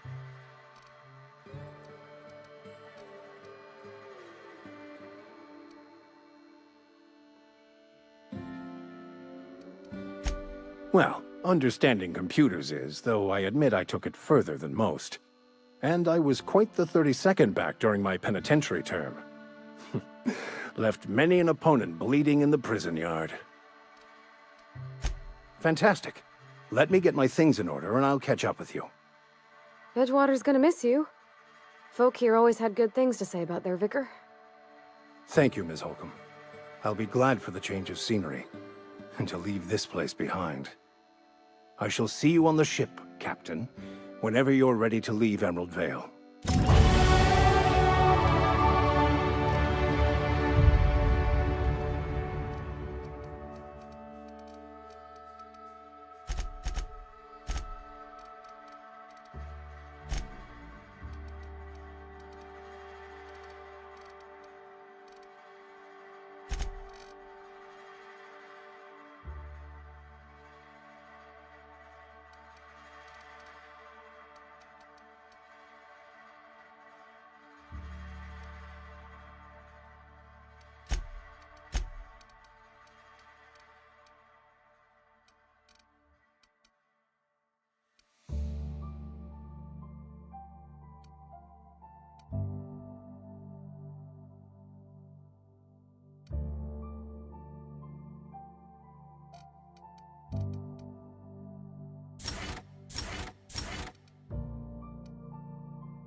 Heads down.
That was quick.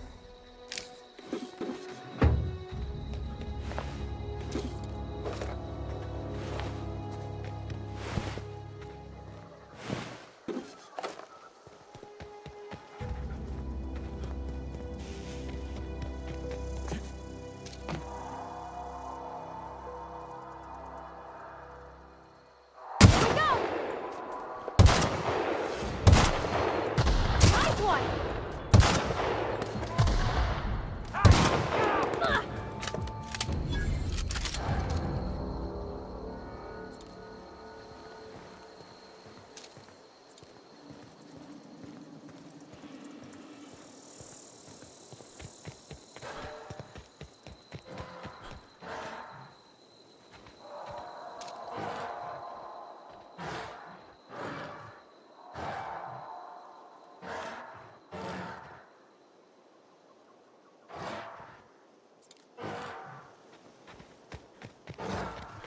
I don't know anybody who ever came out this far.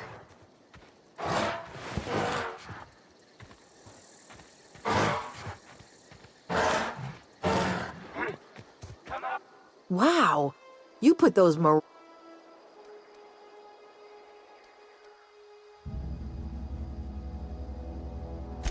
Only the most dashing champion of private enterprise ever to don a mask.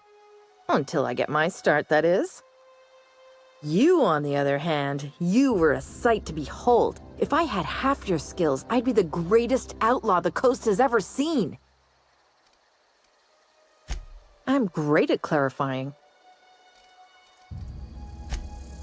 No. I insinuated myself into their company, see? And they didn't seem to mind one whit. I may have bartered them a few boxes of Adrena time, but yeah, I'm sure that's got nothing to do with it.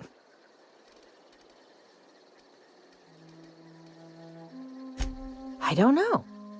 The vital processes that constitute the miracle of life are mysterious and unknowable. Oh, you mean around these guys? The Marauders wouldn't hurt me. They love me. I'm practically their queen. Yeah, must be my natural charisma. I got kicked out of Edgewater on account of falling sick with plague and stealing some medicine to treat myself. I'd heard some outlaws set up camp in the botanical labs.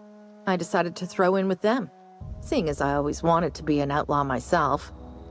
Instead, what do I find but a bunch of former workers camped out around a greenhouse? I couldn't just go back to the cannery, so I was stuck with them. I've got all the time in Halcyon.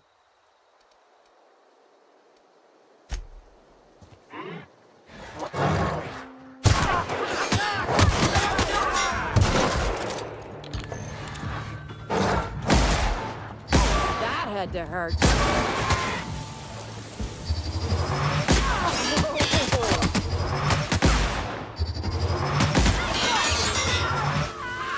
Right in the vital.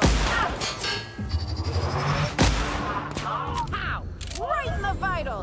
Ah, no encore.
where I wouldn't...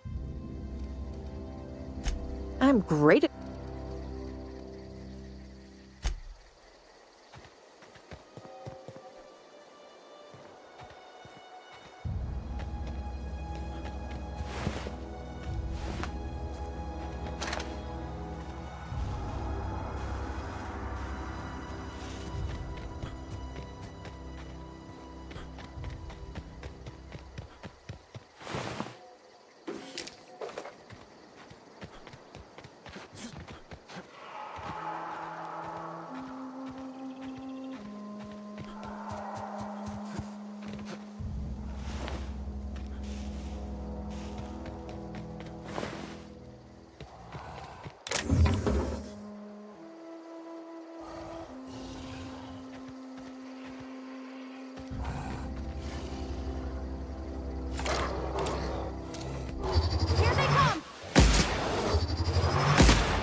Don't mess with us.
Move along, stranger.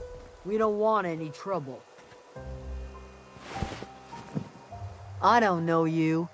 Whatever you're looking for, it ain't here. Move along. Answers, huh? You must be one of those philosophicals. Already got ourselves one of those. Yeah, that's us. And you can tell Thompson we're doing just fine by ourselves. If you're gonna start wandering around my camp, know that I got my sights on you. Over in the hothouse, tending crop. Enough with the questions. No offense, but I've got a lot on my mind.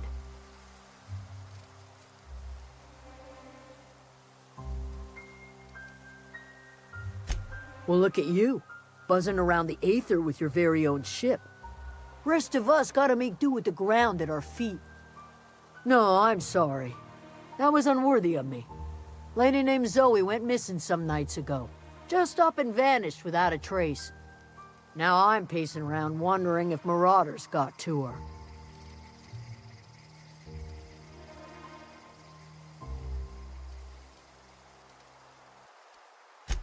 Thank the Eternal. Wait, Marauder Camp? Is she all right?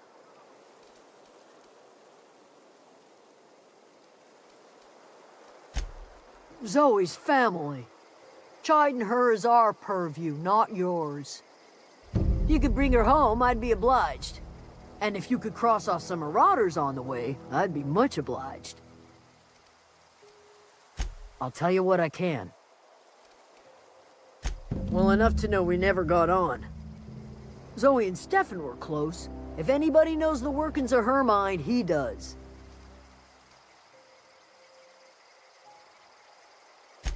She was lazy and thoughtless, but she's still one of our own.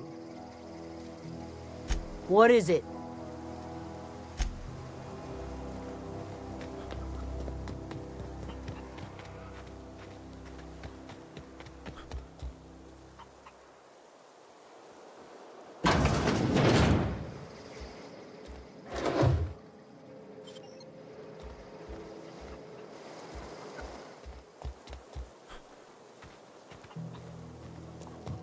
Oh, that's Thomas. He used to follow me around before he left the cannery.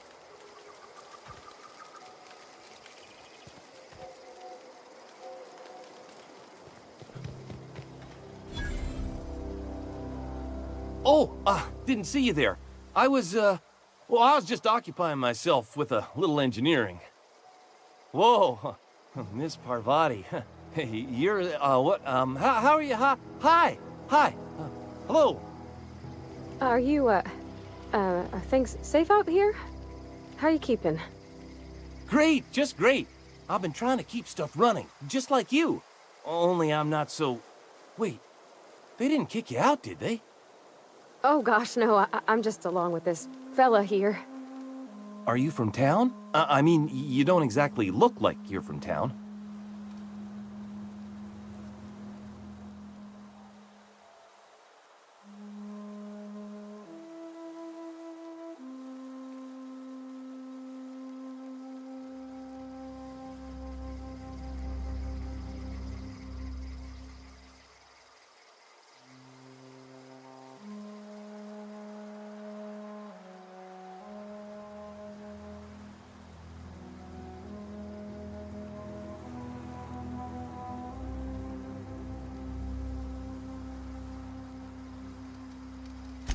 Never heard it phrased in such a way before. I guess we're all trying to get our ships off the ground, ain't we? Sorry, I just wasn't sure if you were from town or if you were one of us. Something's been chewing at me, you see.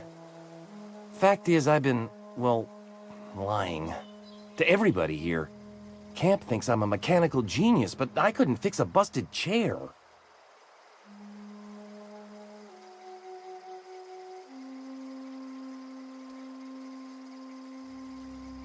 I'll take all the help I can get. I set my mind to learning the craft of the engineer, you see. I want to make something of myself. You ever heard of the Young Spacer's Guide to Mechanical Engineering? Comes in a set of 3. If I had my hands on one of those data pads, I could teach myself the ins and outs. Those are good. My dad kept a copy with him when he was working in the cannery. I know the old community center kept a copy. Should find another one back in town. If you could find me even one of those pads, I'd be greatly obliged.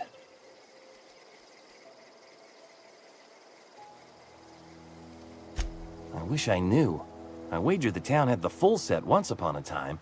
Where the third's gone, I can't say. Would you? I'd be grateful. What's on your mind?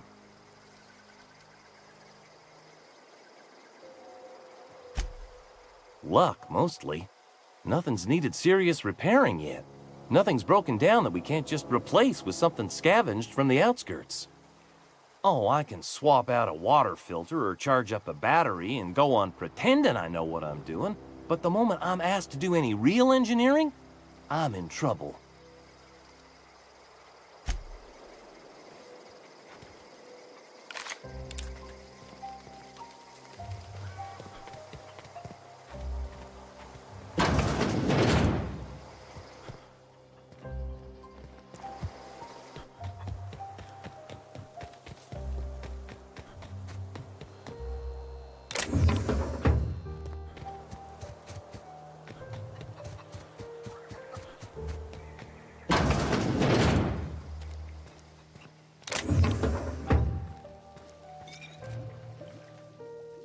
If you're hungry, there's meat turning on the spit outside.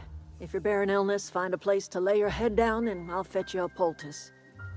Whatever your troubles with Edgewater, leave them at the gates and be welcomed here. Any questions, dear? I have been called that, among other things. Green Thumb, grandmother, the strange old lady who keeps flowers. But yes, Adelaide will do just fine. Excuse me, Miss McDevitt? Sorry, it's just... You got such pretty trees in here. Why, thank you. You're Robert's girl, aren't you? I remember when you were but a sprout. Thomas speaks of you often. Are you staying long? You should try some of my tobaccorn tea. I brew it in an old spittoon, but it's been cleaned.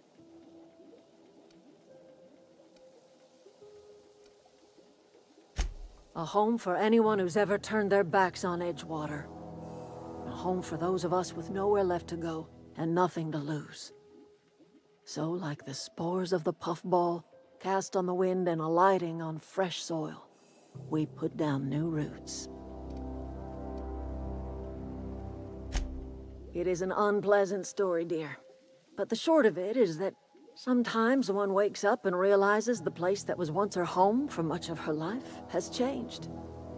The home in which we spent our lives has left us behind, and so we must move on. And that is as much as I will say on the subject. Reed Thompson, you here on behalf of that cold-eyed reptile? Let's hear it. What's Reed's idea of peace, then?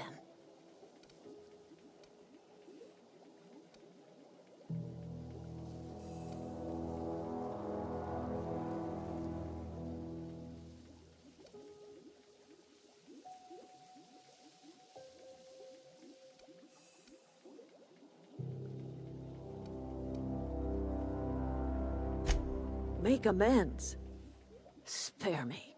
Only thing Reed knows how to make is a mess. Like everything else that comes out of Edgewater, that peace offering is canned. I and my own are living just fine out here by ourselves.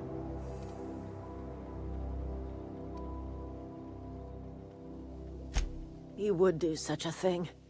The question is, why would you agree to his plans? Cannery's got a regulator. You want ship parts, you ought to rip them out of the cannery's guts and leave us be. If you're going down to the plant, you should divert power away from Edgewater and toward our end of the grid. Think about it. You'd be liberating an entire town from a lifetime of service to that odious cannery. Seems the sort of thing a hero would do. You've seen that miserable excuse for a town with your own lamps. Hollowed-out workers laboring their lives away at the cannery, living off whatever scraps Spacer's Choice throws them. You know that's true, don't you, Ms. Holcomb? Your father died of overwork. His heart gave out. He was tired all the time, sure, but he was old, ma'am, and he raised me all by his lonesome. Look what they did to this child. Lost her family to the company, and still she defends them.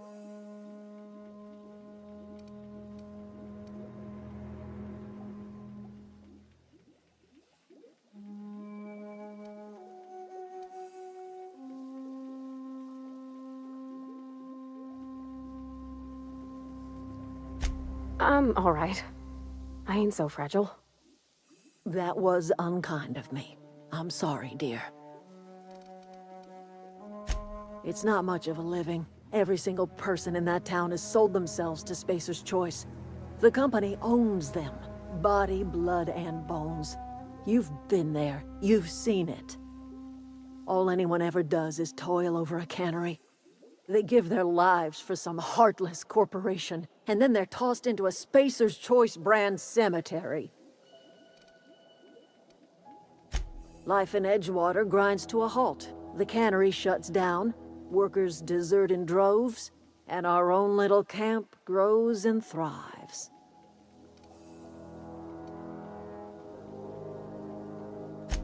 You bring power to Reed's town and you'll be killing us. Reed knows it. He's counting on it.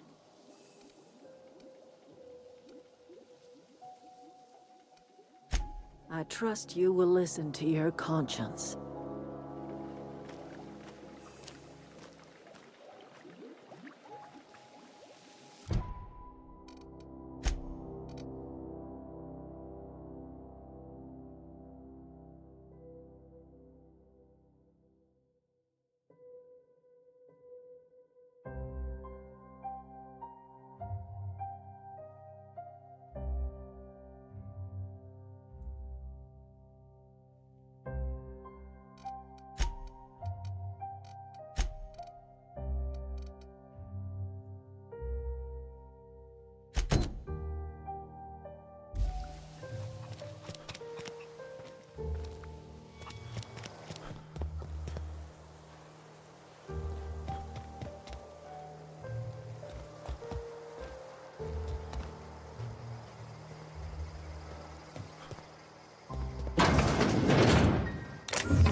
You hungry? We got Kanan. Something I can help you with?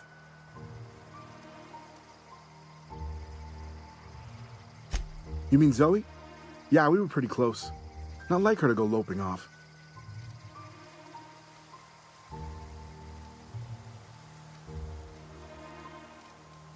Zoe and I were gonna watch the serials, as is our custom. She never turned up. I looked around, but she was nowhere to be found. You sound like some type of corporate fixer asking all these questions. Zoe was always obsessed with this serial. Masked Marketeer. A scion of Byzantium turns to banditry and teaches his marauder companions the wisdom of free market economics.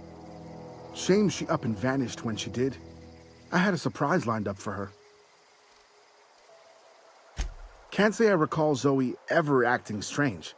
Well, except for her habit of writing things down on scraps of paper. She called it journaling, but I think it's just plain odd. The other day, I got my hands on a genuine copy of the latest Masked Marketeer. I was gonna surprise Zoe with it, but she was gone the next day. Not much of a chance, no. Mind if I ask why you're interested?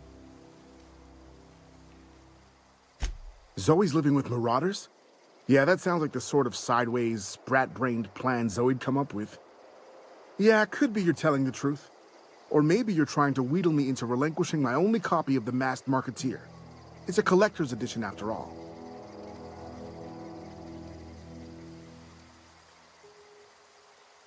Yeah, you're probably right. A true fan would have displayed a gleam in their eye upon hearing the words collector's edition. Here you go. Latest copy of the Masked Marketeer. Tell Zoe we're all waiting on her. Fresh off the limb, and that includes canid meat.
what I wouldn't do for a Wentworth. Why? Adelaide wants me back on garden duty or something? Thanks, but I'm not going anywhere. This is where I belong. So, you tracked me down just to gab about the mass marketeer? I am impressed.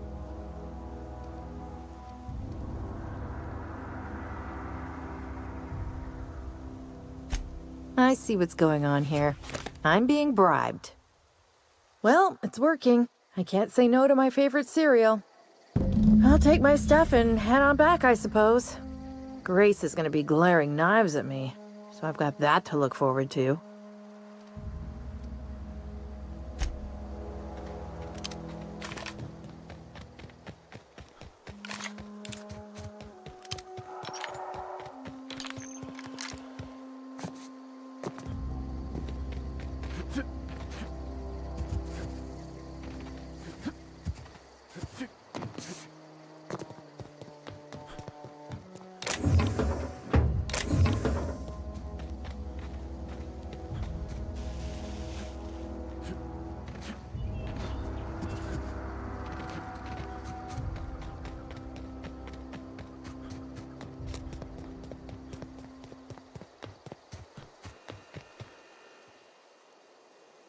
What is it? We didn't always get along, but I'm glad to know she's safe. What happened, anyway?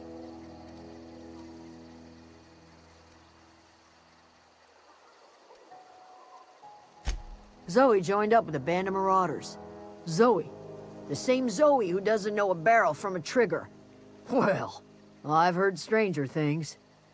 You pretty much did my job for me. Least I could do is pay you for your trouble. Let me know if I can do something for you.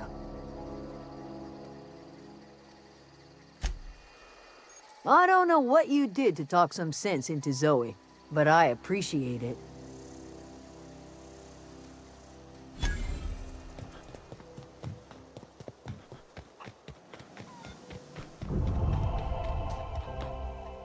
Zoe says she fought her way out of a marauder camp with her own bare hands.